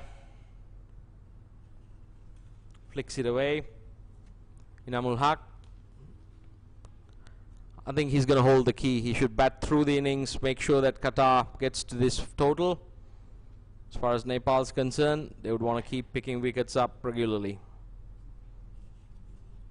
Absolutely, Nepal going to be the key for this run chase for Qatar. And you can see Casey is on full throttle at this point. He's doing exactly what the captain is asking him to do. Decent, intelligent bowling. Honestly, Qatar doesn't need to do anything fancy. They're just 2 wickets down, but the question mark is whether they can handle this pressure. Still a long way to go. It's very good bowling by Karan Casey. Bowling to his field, bowling to his plan, hitting the deck hard. Strongly built lad. Had a chance to have a little chat with him before the game started. Very pleasant young man. Good thinker about the game. Nepal are fired up. Qatar equal to the task. Pretty sure Nepal has clear plans against these batsmen. They were here yesterday watching Singapore versus Qatar game, and with their entire team, I'm pretty sure they are up to a very good strategy against these players. So it's going to be quite interesting whether the game is going to finish on the 20th over or early. I'll be very surprised if this game goes to the 20th either way.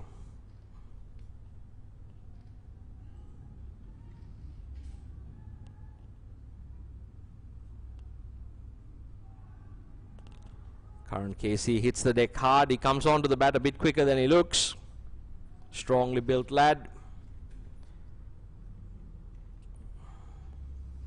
See, a wicket goes by. The pressure is building on the informed batsman, Inamul Haq. It is where the things can go wrong. You know, the dot ball pressure will come into your mind. Then a one loose shot will put the entire team back onto a pressure situation. Inamul Haq, a very experienced batsman, played a lot of first-class cricket in Pakistan. He's played in the circuits all around the Middle East. Calm, head on the shoulders. I think that's the order of the day for Qatar. Well, now there'll always be a decision from this point onwards, as we have completed the 5 overs. This is going to be the last over of the power plays. Seems to be a change in the bowling at the Serangoon Road end.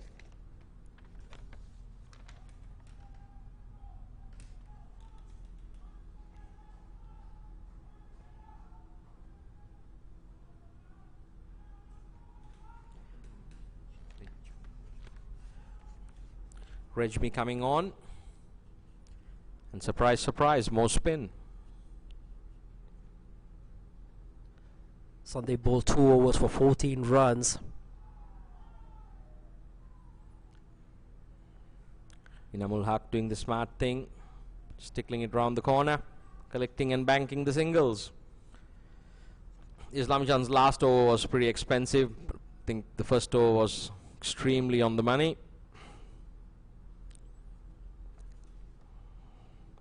Heavily fortified offside ring. Backward point. Point. Extra cover. Short extra cover and a long off. Tanvir yet to score 5 deliveries. No runs. As Nepal build in the pressure here.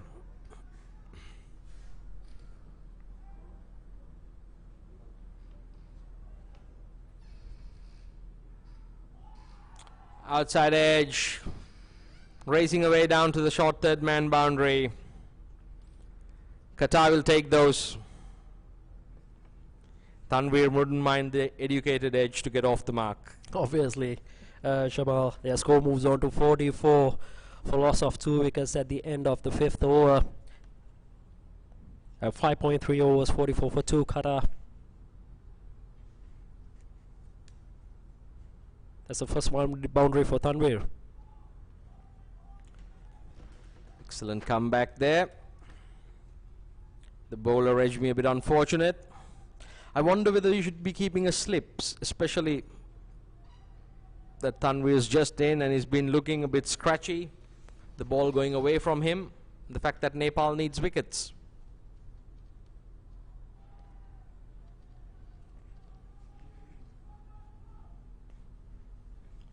Paras Gatka thinks otherwise. Qatar requires another 79 runs of 14.1 overs to win this game. But Nepal needs just 8 wickets. 8 good deliveries. And even a bad one that gets a wicket. But so far it has been a fantastic bowling by the Nepal bowlers. Still a very close game here, gentlemen. And once again, a big thank you to all our viewers checking in from around the world and in Singapore. Qatar in their chase of 123 for victory, are 45 for the loss of 2 wickets at the end of the allotted 6-over power play. Karan KC continue proceedings from the Balestier Road end. Bright sunny skies coming in, which is a good sign for a good game of cricket. There's still Singapore versus Kuwait game, which is going to happen at 2 o'clock. Yes, absolutely. It's a great atmosphere down here at the Singapore Indian Association. Packed crowd, ice creams. It's all happening. A little bit of repairs there for Karan KC by the Nepal physio. And we are ready to go.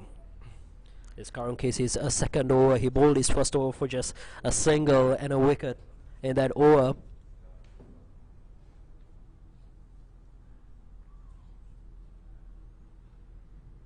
Tanvir works it away to deep fine leg. Karan KC bowling to a field of third man, backward point, cover, extra cover, long off, long on, mid wicket, deep square leg, and a deep fine leg. Nepal is trying to drag this game deep into the Qatar innings.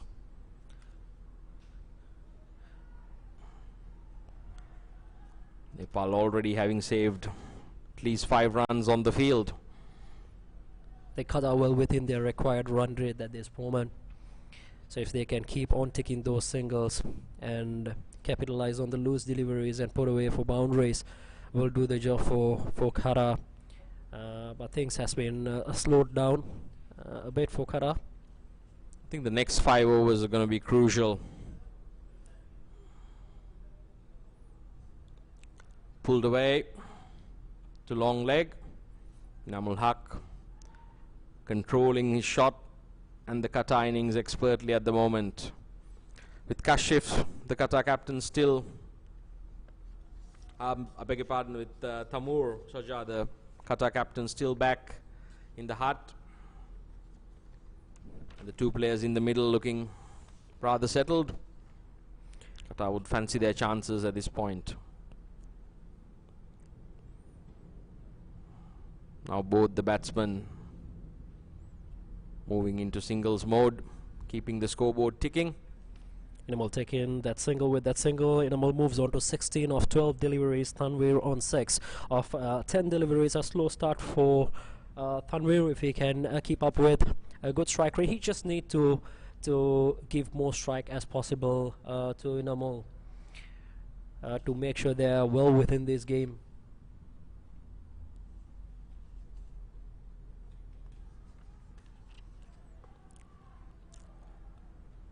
And I think this has been a good tactical change by Qatar in their batting order. They have assessed that the situation and the scoreboard, the required run rate only requires rotating strike and keeping the scoreboard ticking. They have held back their aggressive strikers.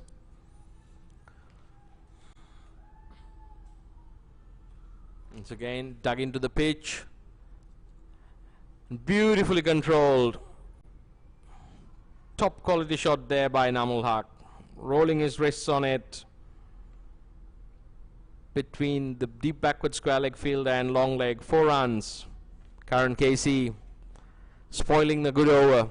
The last ball conceding a boundary. The first boundary conceded by Karan so far has been absolutely brilliant.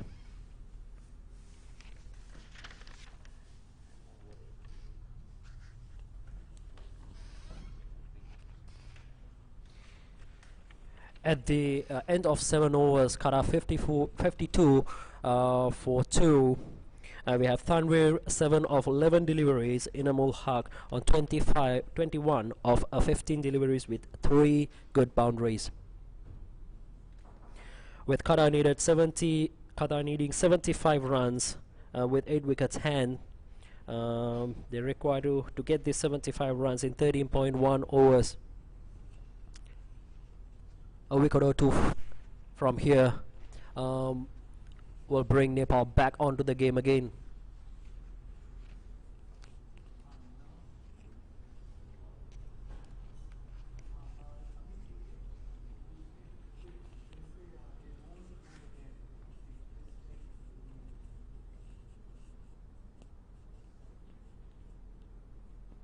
Rashmi going to start off his second over. He's considered 6 runs. His first over, bowling brilliantly in that first over. Again, a good start to his over here.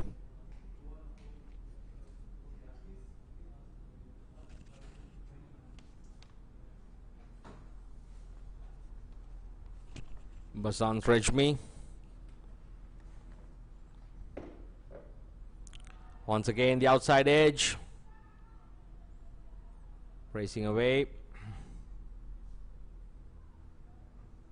Irie has been very athletic on the ground for Nepal. Yes, Deependra Singh Irie. A very busy cricketer, whether he's batting or whether he's on the park. Once again, cutting off at least 2 runs there. I really believe that Nepal's missing a trick here by not having a slip, especially to Tanveer. There's a second time against the same bowler. Very quick single there. Nepal unhappy with that single being conceded by Rajbanshi, patrolling the short mid-wicket region. They think he should be in cutting that.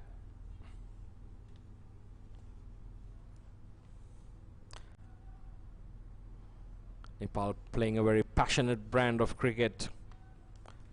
Leave everything on the park once they're on it. It's wonderful to see.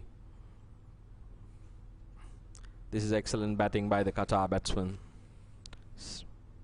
Keeping that scoreboard ticking. Yeah, Tanveer moves on to 8 of 13 deliveries, bringing back Inamul Haq onto strike. The Qatar at 53 for 2 wickets. And this partnership is going to be looking threatening for Nepal at this moment. Namul Haq punting it over the infield. Sweeper cover does the cleaning up. 1 run to the total. Nepal needs wickets. Qatar will be very pleased with the way the game is proceeding.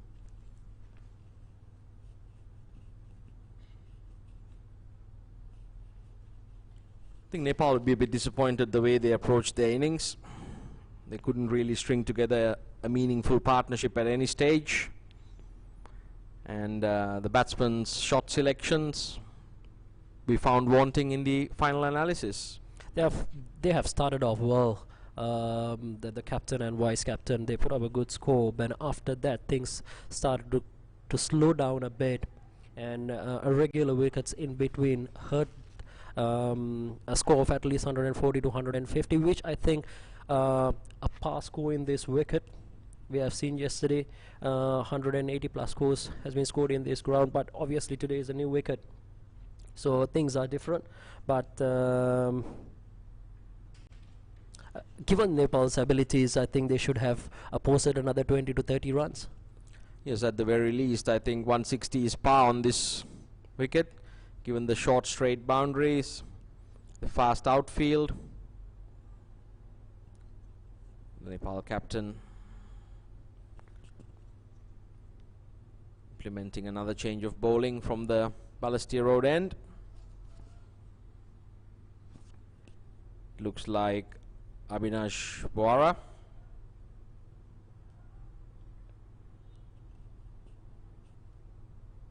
Right arm medium pacer.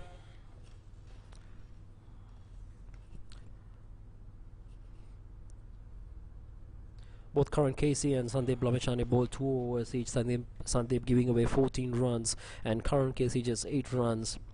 I think those are the 2 main bowlers that Nepal has, which they are keeping in their tank for later years, maybe after 15 overs, which is going to be a crucial one by looking at how the things are progressing now at this moment.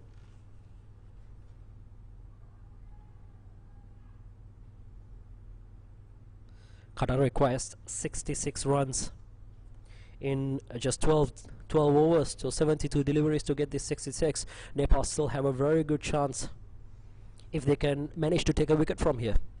Yes, I think still there's a long way to go in this game, and it's by no means over. We've all seen how T20 cricket and cricket can be a funny game.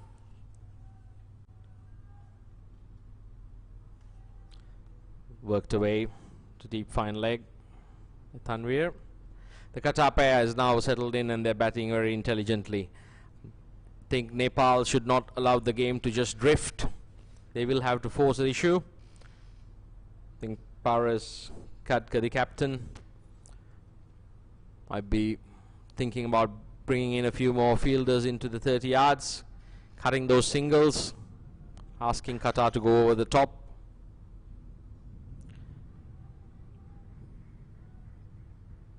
Because restricting Qatar to 123, if they don't keep picking wickets up, will be almost impossible. It has been good 4 overs from a Nepal side. I think they wouldn't mind 2 or 3 singles in an over rather than conceding boundaries, which is going to hurt them. But I think in overall with these 8 overs, Nepal has showcased their bowling abilities. Even with a lower total like 123, their bowling attack makes it look like a big total for the opposition. Yes, I think the key would be, and as we speak, there's a change in the field. Fine leg comes up, long off drops back. Previous ball, Namul Haq trying to dance down the wicket.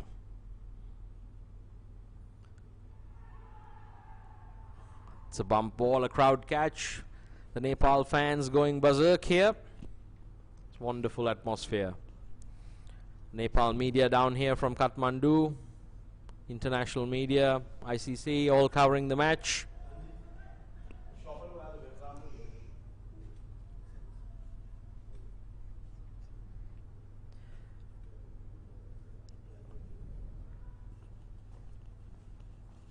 Anamul Haq pulls it away to deep mid wicket.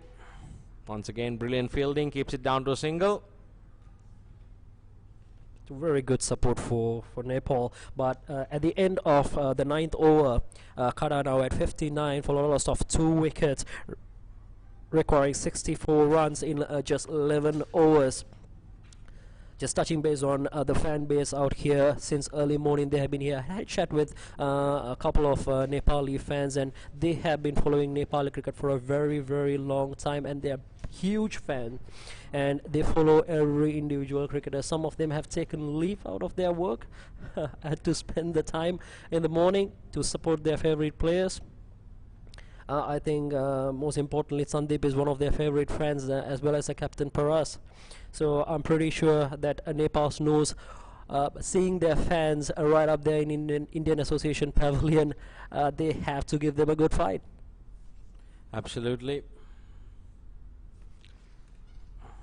And our fellow countryman Roy Dias, he was instrumental in the development of the game of cricket in Nepal for nearly a decade, and he speaks very fondly of the extremely passionate cricketing community down there, and we are witnessing that here firsthand. It's wonderful to see.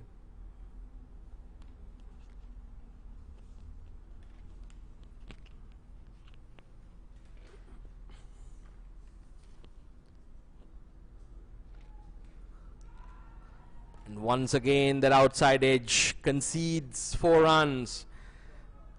They brought in their main strike bowler, Sandeep Lamishane. You're looking for wickets. The ball's turning away. And Nepal's missed a trick by not having a slip. They should have had that couple times. Well, as we speak, Gajendra comes into the slips. I think Paras Gatka has finally got up to the challenge.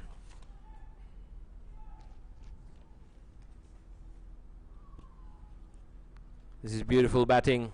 Anamul Haq expertly manipulating the field. 4 more. This time down to deep fine leg. Brilliant batting. Lamishane beat him in the first ball outside the edge, taking it. On this occasion, Anamul Haq counters with a deft paddle down to deep fine leg for 4. 2 back-to-back boundaries. Anamul Haq moves on to 32 of just 23 deliveries, and Lamishane conceding 22 runs, going at 9 runs per over. Pretty sure quite disappointing for Sandeep as well. He has been bowling well, but he has been brave batting by the Qatar team as well. They are taking their chances in dragging the game. Anamul Haq reminds me of one of the former Pakistani greats, Javed Miandad, who was almost able to score a 50 without being noticed on the radar. And I love this style of batting, and he's showing his experience and class. It's a very good ball. The slider, the flipper, whatever you want to call it. Michane getting the revs, the bowling speed, hitting the deck of IA. Well, Nepal are certainly searching for wickets.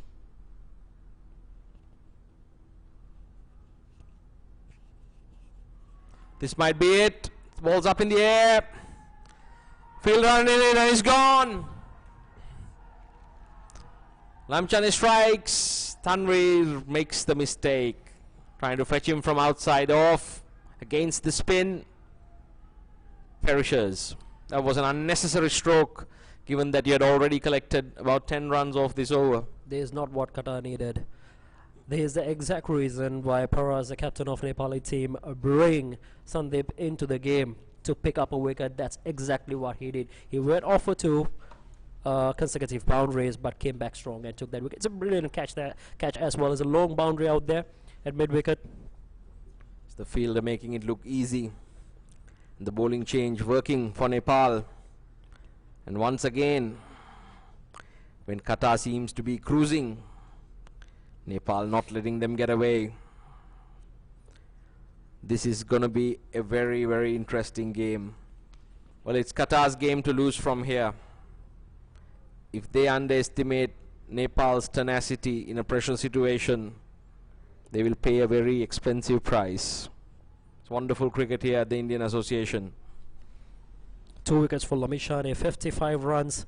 Qatar needed 55 runs in just 61 deliveries, little over 10 overs.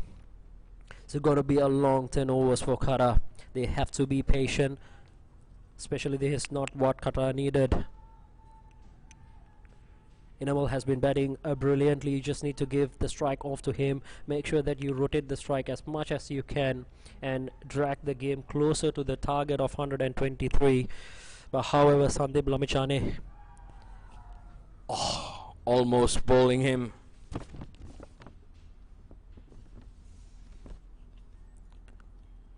Sairuddin Ibrahim walks out to the middle. Inamul Haq signalling to the changing room. He wishes to have a cap and perhaps a little message in exchange.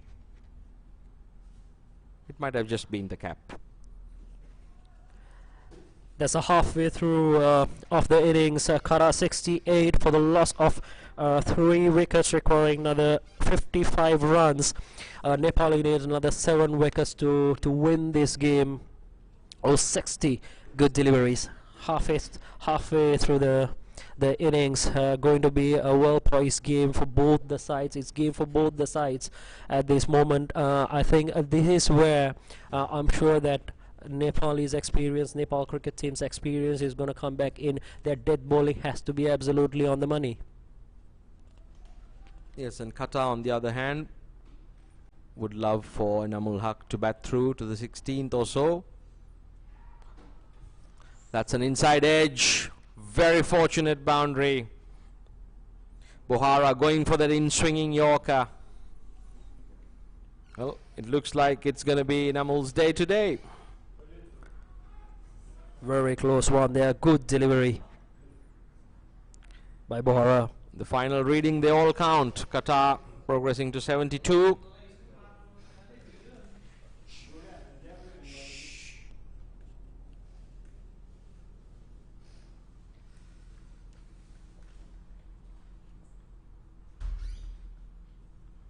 Inamul Haq facing Bohara. Again, well played it. There should have been easy 2 runs there. The Qatar batsmen, if there's any aspect to their game which they would like to give attention to, would be their running between the wickets.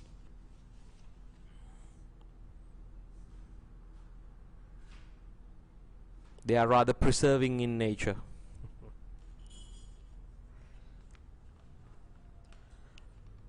There are a lot of hard-hitting batsmen waiting in the dugout to come in and finish off this game, but it's not going to be easy.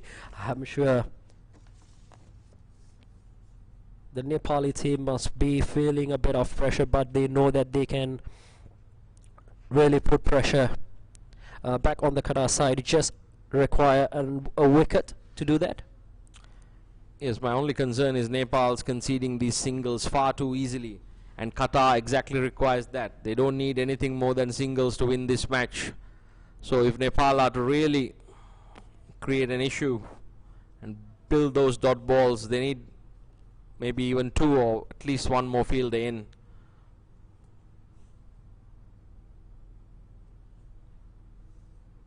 Inamul Haq punches it to cover.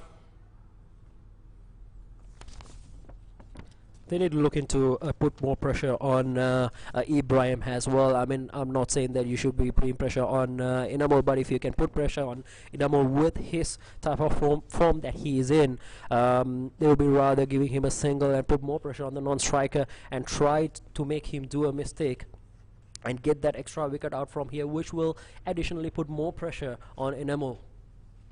Yes, I think it's going to be crucial to get Ibrahim out early before he gets set in. Think he can hit a long ball? Well, in Qatar they all can.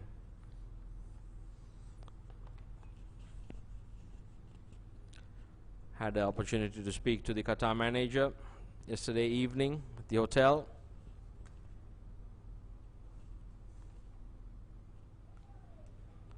They were very much looking forward to this. That's the end of the over.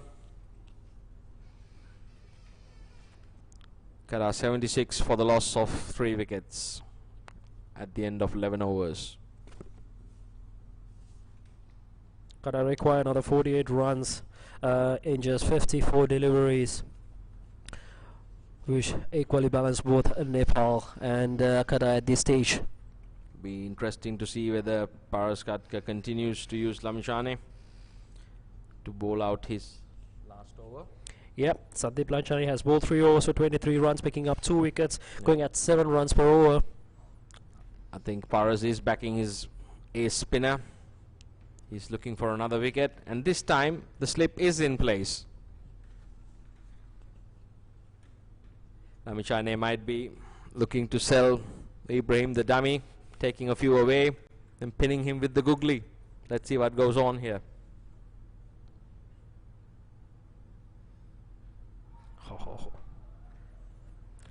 He's bowling excellent line and speed on this track. He is showing his class. He's wearing his pace, changing his line. Smart bowling, experienced bowling.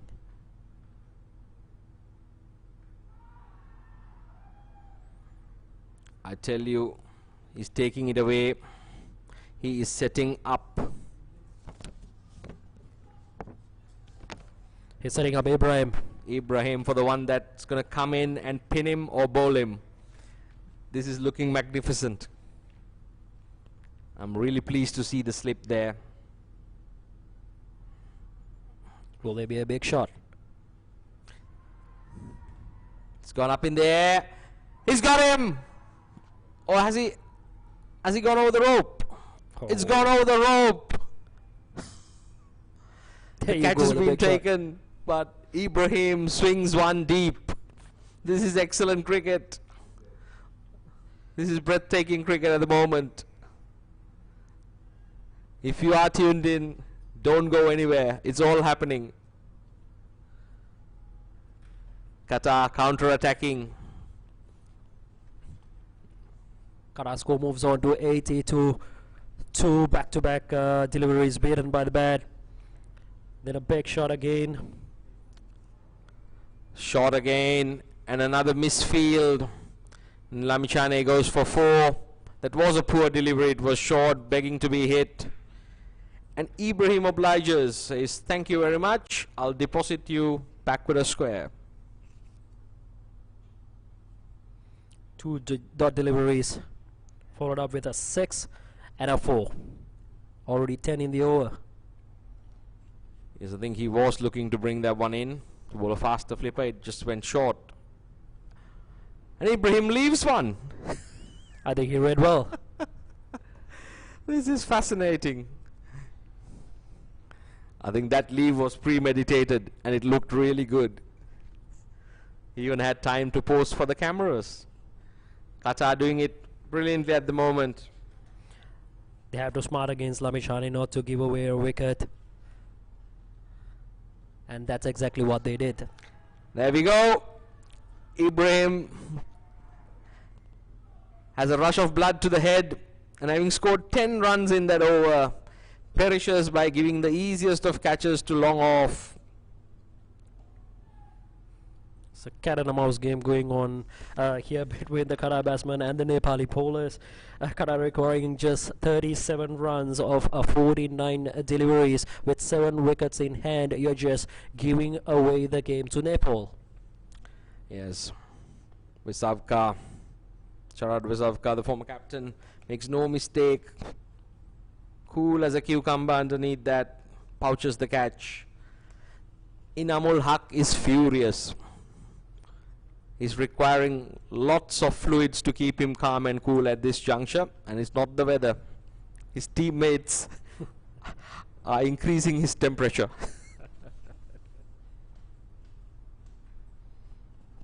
He has been hanging there for Animal has been hanging there for 28 deliveries, scoring 39 runs. This where over and over again Nepal's experience of their bowling coming in handy, especially again Paras trusting his ace bowler Sandeep Lamishani to bowl that over, not to bowl dot deliveries but to take those wickets, and he has been doing it for the third time. First over, third over, fourth over, he is picking up 3 wickets. Yes, and another interesting thing that happened now is all the captains walked into the middle. Tamur Sajah for Qatar. This is not such a bad thing. He batted really well the other day. He's a very capable player. He's got a complete game, shots all around the park. I think at this juncture in the game, he would be the ideal foil for Inamul Haq. If Qatar are to see this through. Nepal, on the other hand, they'll be looking to get 2 wickets in a hurry.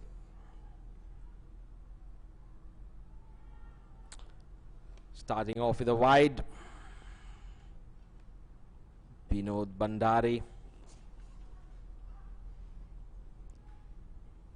I beg your pardon, Rajbanshi. Narayan Rajbanshi.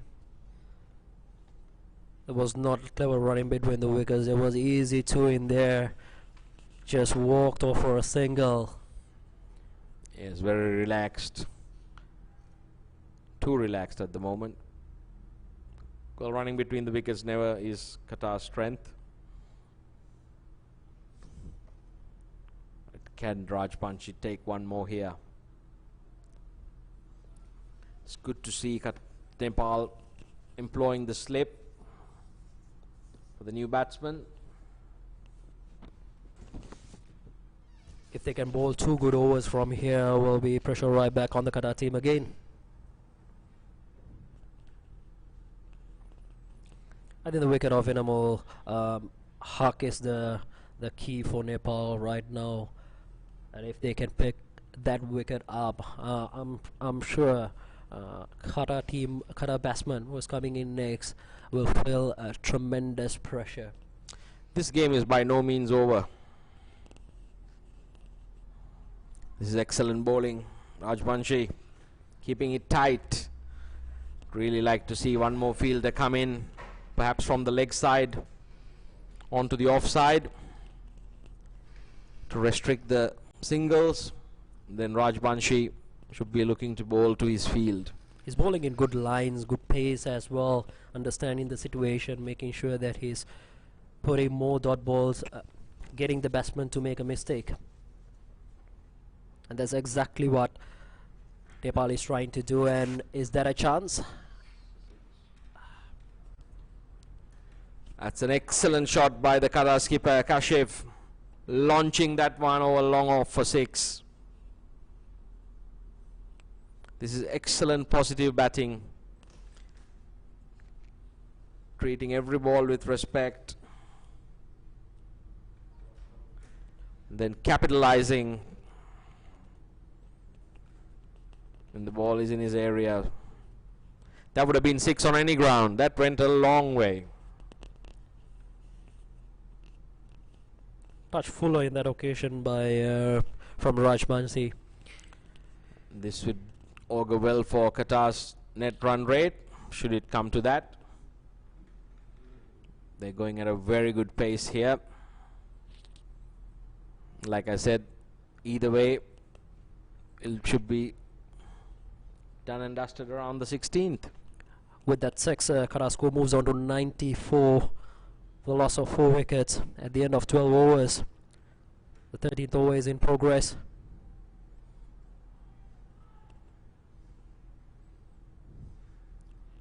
This is intelligent batting, rotating the single after the 6.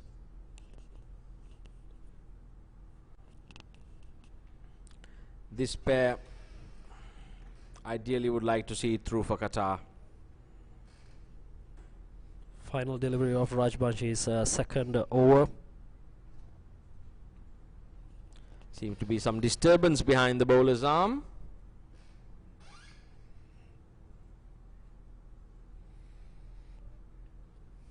Rajbanshi has gone for about 10 runs per over. He has considered 20 runs and almost 2 overs. quite hurtful for Nepal team. Enamul Haq was gone for all money, had that hit. He was struggling, but as it is, makes his ground. At the end of 13 overs, Qatar 96 for the loss of 4 wickets. This juncture well and truly cruising.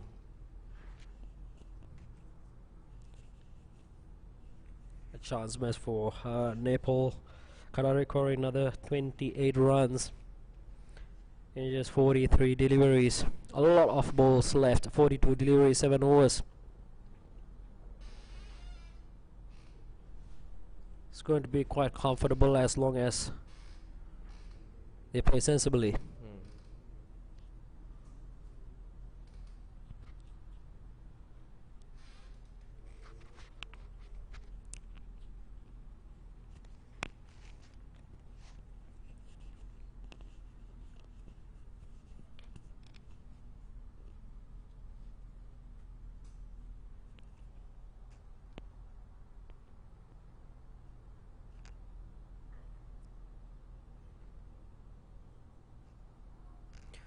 Not much noise from the crowd. Everybody has quieted down. Still the game is not over yet.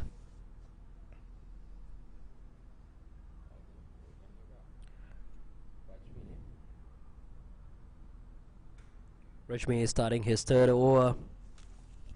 Here's the Nepal fans. They've certainly gone a bit quieter.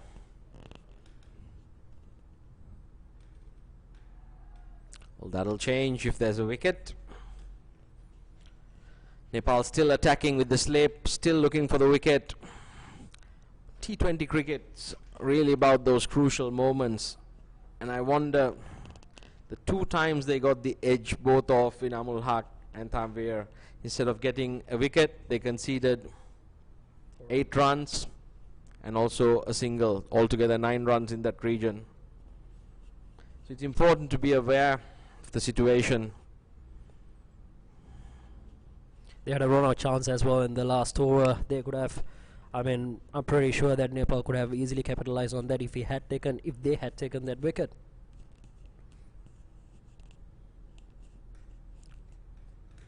Very intelligent batting here. Enamul Haq deserves, if he does get there, a half century. Well, had he taken those singles which he kept projecting, he would have already been there. Yeah, of course. Enamul on 41 of 32 deliveries. Playing the anchor role for Qatar here. Oh, another opportunity here. He's gone, he's got him.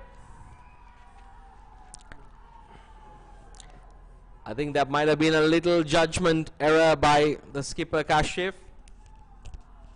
Not in judging the single, but maybe in judging his partner's intent and ability to run the single.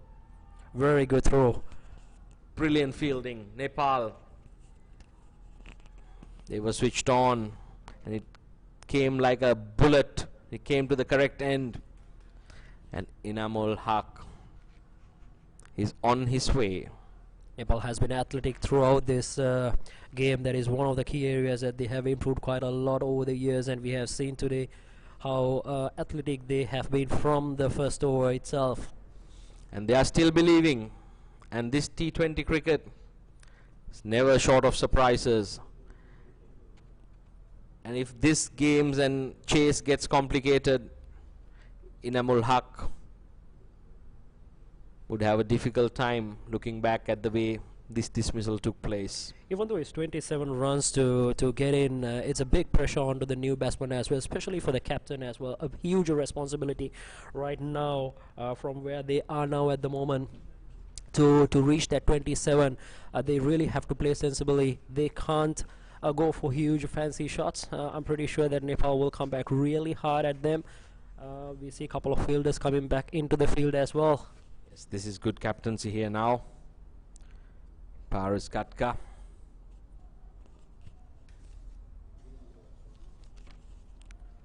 Mohammad Rizlan, the new batsman, in for Qatar. Oh, Rejmi is bowling brilliantly. This game is far from over. This is fantastic T20 cricket.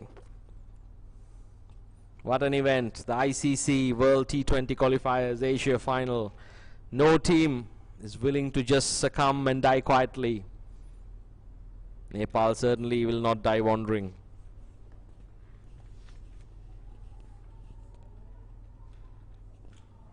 This is very, very good bowling, intelligent cricket. Qatar 97 for the loss of 5 wickets.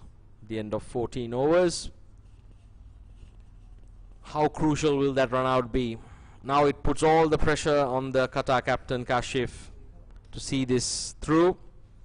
And if Nepal manage to get him out, I tell you, this game is going to get very interesting. Should Tamur Sajjar remain,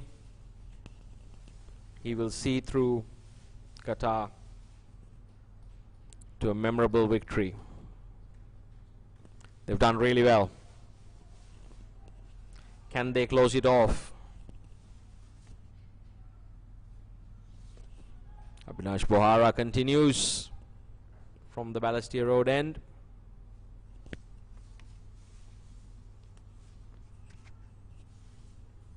Tamur Sajjar. It's a good delivery. Attacking the stumps. I think that's the way to go about it. I was speaking to Saad Khan Janjua, the legendary former Singapore captain and fast bowler. And I asked him what would be the areas on this kind of surface, and especially on this wicket. Kept telling me wicket to wicket.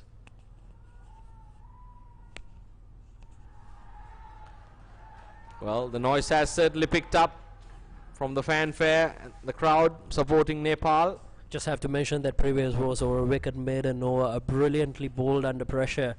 Set up everything perfectly for Nepal to come back right back into the game and give a very good fight, and they are doing it right now. Basant Rejmi bowling the maiden wicket.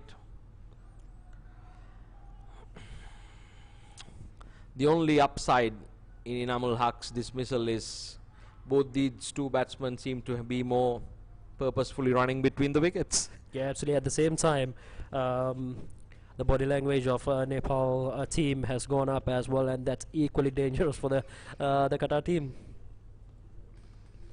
This is a wonderful game of cricket. Again, brilliant fielding. Oh, there's a mix-up. He's gone! He's gone! The Qatar captain's been run out. Nepal are pulling this back. The crowd's going bonkers. Excellent. Tamur Sajjar is run out. There's been a mix-up. Deependra Singh brilliantly throws himself to his left and sends a flat lightning throw. No mistakes by the wicket-keeper. Qatar really committing harikiri here unnecessarily. This is a wonderful game of cricket. What a match this is. Nepal changing things right now. The luck coming back right on to Nepali side. What a brilliant fielding there by Deependra, putting himself around. That's what we were talking about earlier. The body language has changed. The bowler's rhythm has changed. The fielders are right on the edge to save that single. Yes, I think that was what we were talking about before as well. Having that extra man in the ring. Cut that single, created the opportunity. It's number 33, Noman, walks out for Qatar. I tell you what, the momentum has certainly been shifting. 6 wickets down, 2 new batsmen, yet to score a run. Nepal needs 4 good balls or even a bad ball that takes wickets, and they'll be winning this one.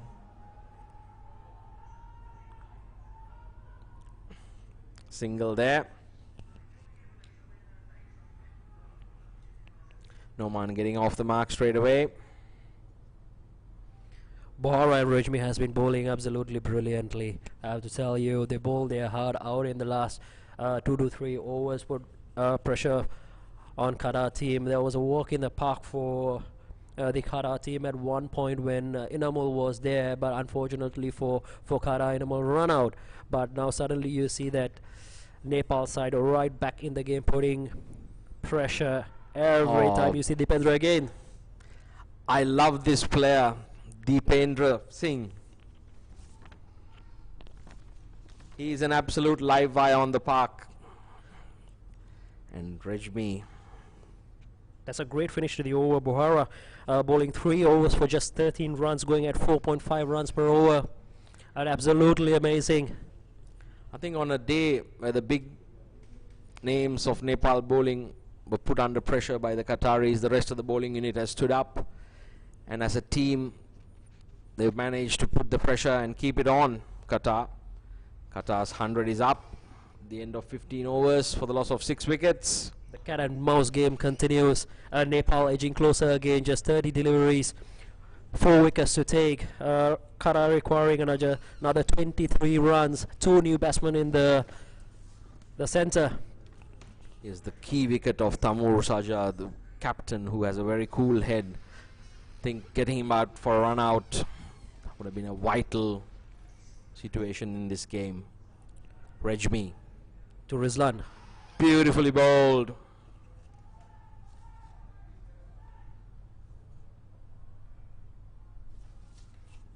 Noman Sawa. Can he take Qatar to victory? Can Rajmi bowl Nepal to this famous victory? It's all happening. Well,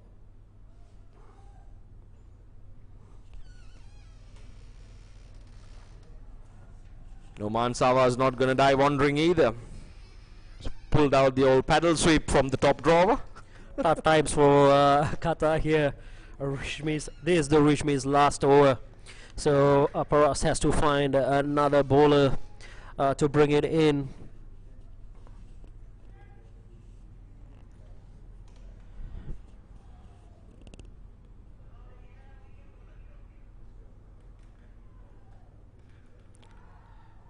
This is excellent bowling by Rajmi. Lamichhane has bowled his entire 4 overs, with Rajmi going to finish his 4th over. They still have Raj Banshi left with 2 more overs, and Sompal, one of the good fast bowlers that Nepal had for over the years, is yet to bowl his 3 overs as well. So maybe they're thinking of bringing back him. I wouldn't even mind seeing one more fielder come up. Noman Sawa, it looks like he's getting tensed here with the dot balls being bowled at him. He might try to free his arms and go for a big hit here. I'm telling you, Rajmi is bowling beautifully today. The Singapore Indian Association here. Punched away down for a single. And singles is what really Qatar needs. You're going to get the odd boundary. Should be a comfortable chase. But the fact is 6 wickets down. Nepal refusing to go away. It's a wonderful, wonderful game of cricket. This purely the experience, bringing back into this game, showing the rest of the teams as well how experience is going to help winning this type of games, defending lower total.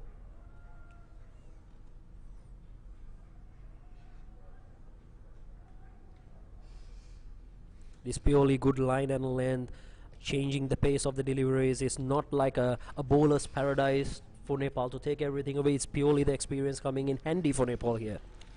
This is high quality execution.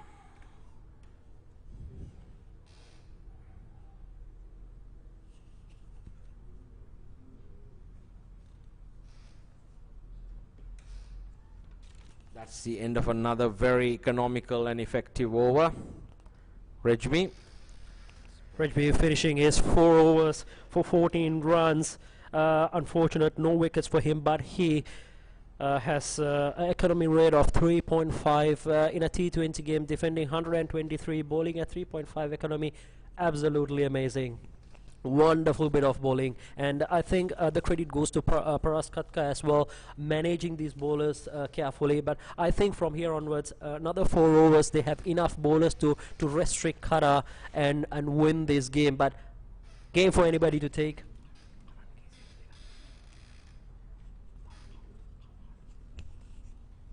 Current Casey's got 2 remaining, so I'm guessing he'll be bowling the 17th and the 19th. Raj Bansi has 2 more overs, but he's been on the expensive side, giving 21 runs. Sompal, the opening bowler, has 3 more overs as well.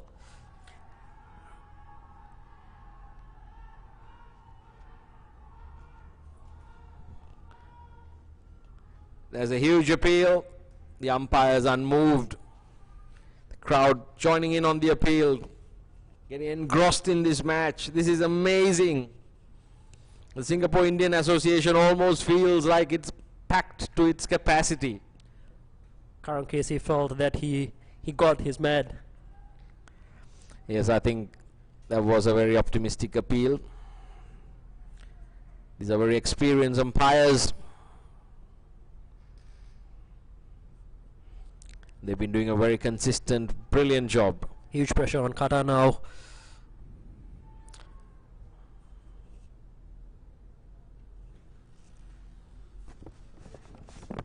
That's not good bowling there by Casey. Has been bowling stump to stump all his 2 overs, giving away that width outside the off stump. Mohammad Rizlan playing a beautiful shot there. Just guiding the ball back to the point. Pure timing, 4 runs. Yes, Karan Casey should be bowling wicket to wicket, and he has no business bowling that far outside the off stump. It's a much better delivery. That's what he should be looking to do. Mohammad Rizlan looks a very technically correct and capable player. And he also seems rather unruffled. This might be part of Qatar's tactical plan to keep some of their more conservative type batsmen to the end. Well, Karan Casey's got the ball in hand. See what he can do. Tell you what, there's blue and pink Nepal shirts going everywhere in the park. Everybody's backing up. The Qatar batsmen have decided to have a mid-pitch conference. It's all happening here. What a wonderful game of cricket.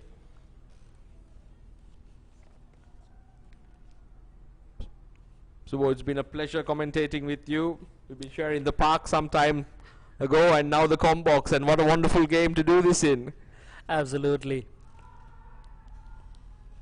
Once again, big appeal. The umpire decides otherwise, and the Qatari batsmen scamper through for a single.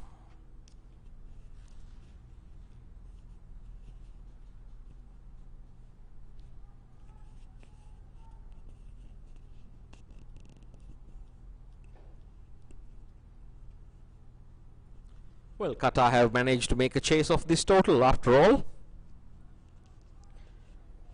They're just 16 runs away with 4 wickets in hand for Nepal to take it.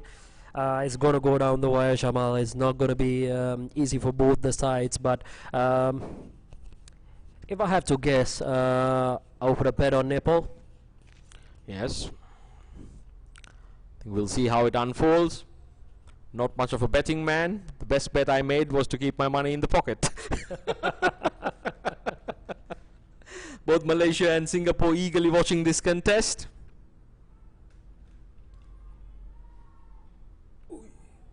It's a good bit of backing up By Sompal. Sompal Kami cutting off the angle there. Karan Casey, he'd be a bit disappointed with that over, though he didn't give away much. He never looked like he was going to get a wicket, because he bowled outside the off stump, on the pads. He was a bit all over the place. Completely different from the approach that he had for the first 2 overs that he bowled, just giving away 8 runs. But still, he just gave about 5 runs. But that 5 runs is too much at this stage of the game, where Rajmi Bora has been putting so much pressure in that crucial moment up till now to set up this game nicely for Nepal. Yep, Bora coming back on from the Serangoon Road end. I think he bowled very well. Let's see whether he can pick one up for Nepal. The fans at both the Singapore Cricket Indian Association and back home in Nepal be urging Bora on to pick one more. This Bora's last over. Here's a field of a third man, backward point, cover, sweeper cover, and a long off. There's a long on, short mid wicket, deep backward square leg, and a fine leg. Right.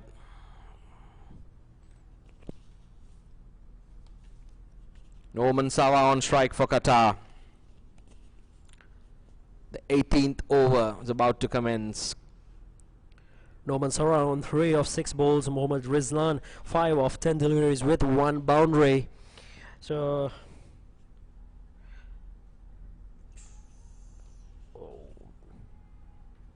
that was a nasty fall. Hope nothing happens. It's trying to generate much pace there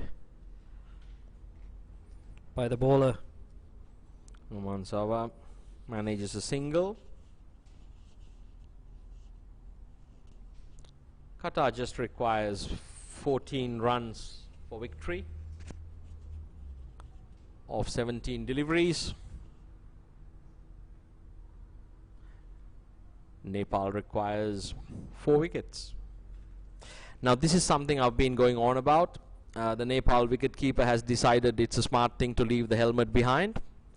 In such a low scoring situation, if the ball hits that's 5 runs. You have to be thinking about these things. Yeah, you're correct, Shamal. I mean, you can't take those chances at this moment. Anything can happen. And I'm absolutely surprised that all the analysts, the coaching, and even the experienced players haven't picked that one up. All it takes for you is 1 ball to hit the helmet. Nicely placed by Sarwa, picking up two runs. The Qatar score moves on to 112 in 17.3 overs for 6 wickets.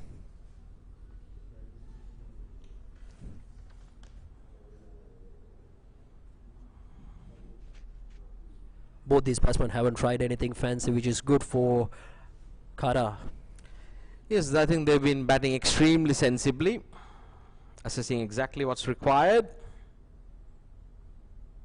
Brilliant fielding once again, but the ball gets away.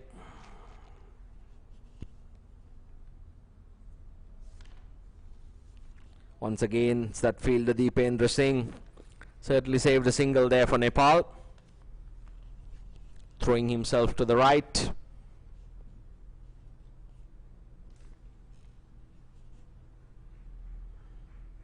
Sharad Vishwaka giving a bit of encouragement and advice to Bohara, steaming in.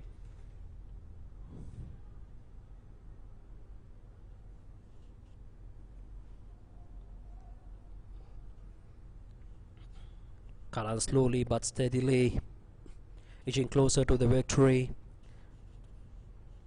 Just 10 runs required from 14 deliveries. Yes, Qatar now within 2 strikes. I think Nepal still can come back into the game if they can pick up a couple of wickets from here. Just require a couple of wickets. This is very intelligent batting by the Qatar batsman. What Nepal also does require is to pack one side of the field and bowl to it.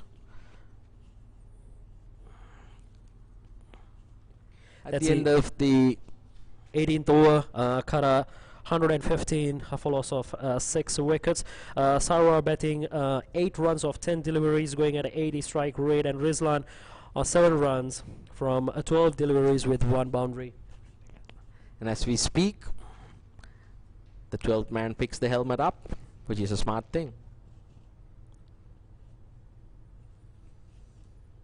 Just 8 runs required by Qatar.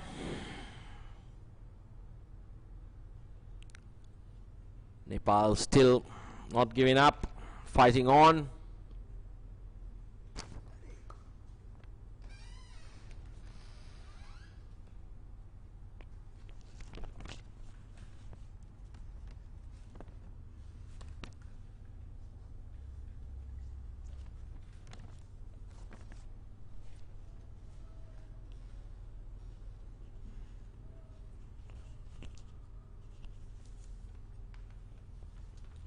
I think Nepal has done really well to drag this game deep into the 19th over of this match. Qatar just complicated their chase. They should have been at the pool by now. This game is still not over. Let's see how it goes. Whether there are going to be any more twists and turns to this fascinating game. Game 3 of this ICC World T20 Qualifiers Asia Finals.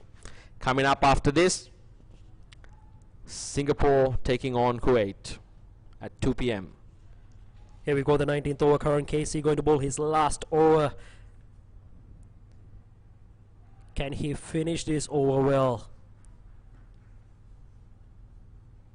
This is where his experience needs to come in at this moment. Sawa beautifully driving it to long off. I still feel that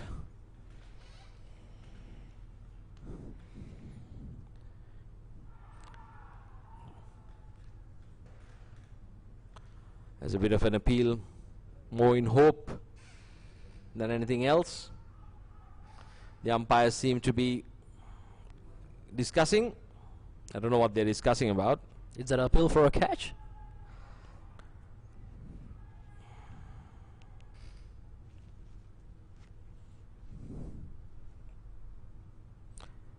The umpires have decided it's not out.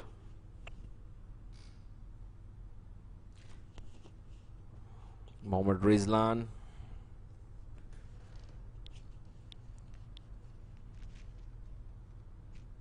And Norman Sawa.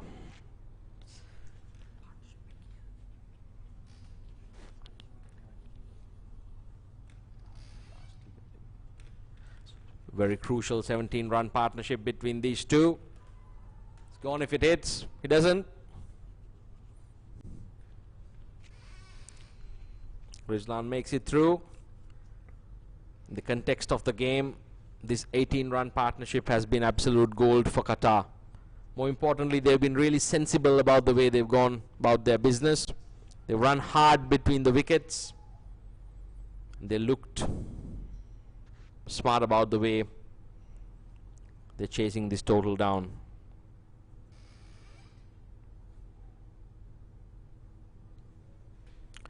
Short into the pitch.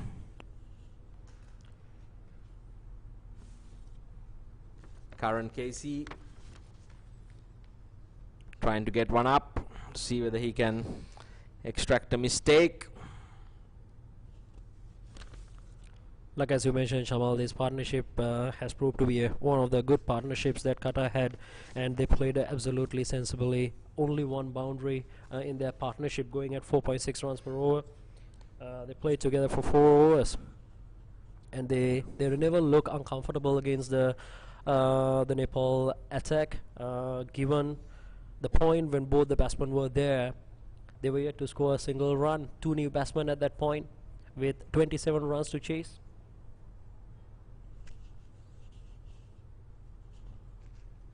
Now just 5 runs away from a brilliant victory. Is going to lift a huge spirits from the Qatar team, because winning against Nepal is not easy, given their strength, their abilities, their skill. Yes, and he's going to throw the tournament wide open. So I'm sure Nepal will bounce back strongly.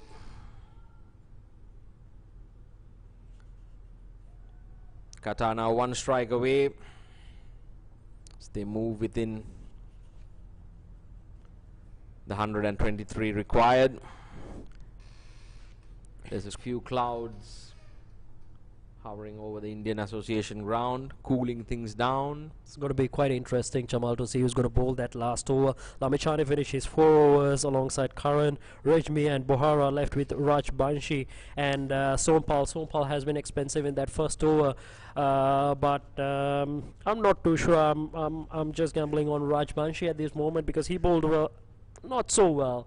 2 overs for 21 runs, going at 10 runs per over. So these are the only 2 bowlers that left for us to use it. Now just 4 runs to defend. I tell you what, Raj Banshi can elevate himself to national hero status if he pulls this one off. Anything can happen. Like I said, the game isn't over till the fat lady sings. But now I can hear her clearing her voice. Yeah, it is Raj Banshi. Going to bowl the last over, requiring 4 runs for Qatar to win this game. And Nepal needs to restrict them for just 2 runs. Norman Sawa, the big unit from Qatar on strike. It's batted really intelligently. Might look to deposit this one.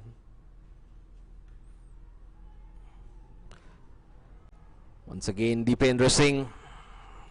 If anything, Nepal's fielding has been brilliant, but they'll be disappointed with the way they threw away their wickets, the set batsmen of Nepal, and also in terms of some of the overs and some of the areas or some of the points they missed in terms of like having the slip and all those little occasions where they could have seized the momentum. It's been a brilliant match of cricket. They bowl really well. Or is that the That's game an for outside Qatar? edge. It's gone down. 4 runs and Qatar wins. Norman Sawa sees them through. They've defeated Nepal. That's going to do their confidence a world of good. And it's going to throw this tournament right open. Nepal, they fought valiantly. They can hold their heads up high. They gave a real fight defending this low total of 123. What a wonderful game of cricket it has been. So it has been a pleasure commentating with you. Thank you, Shamal. It's been a great game. It's a great privilege for me to commentating with you as well. Ladies and gentlemen, we'll join you shortly with the presentation ceremony.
Photo दे देने मान जाए तो मेहरबानी है।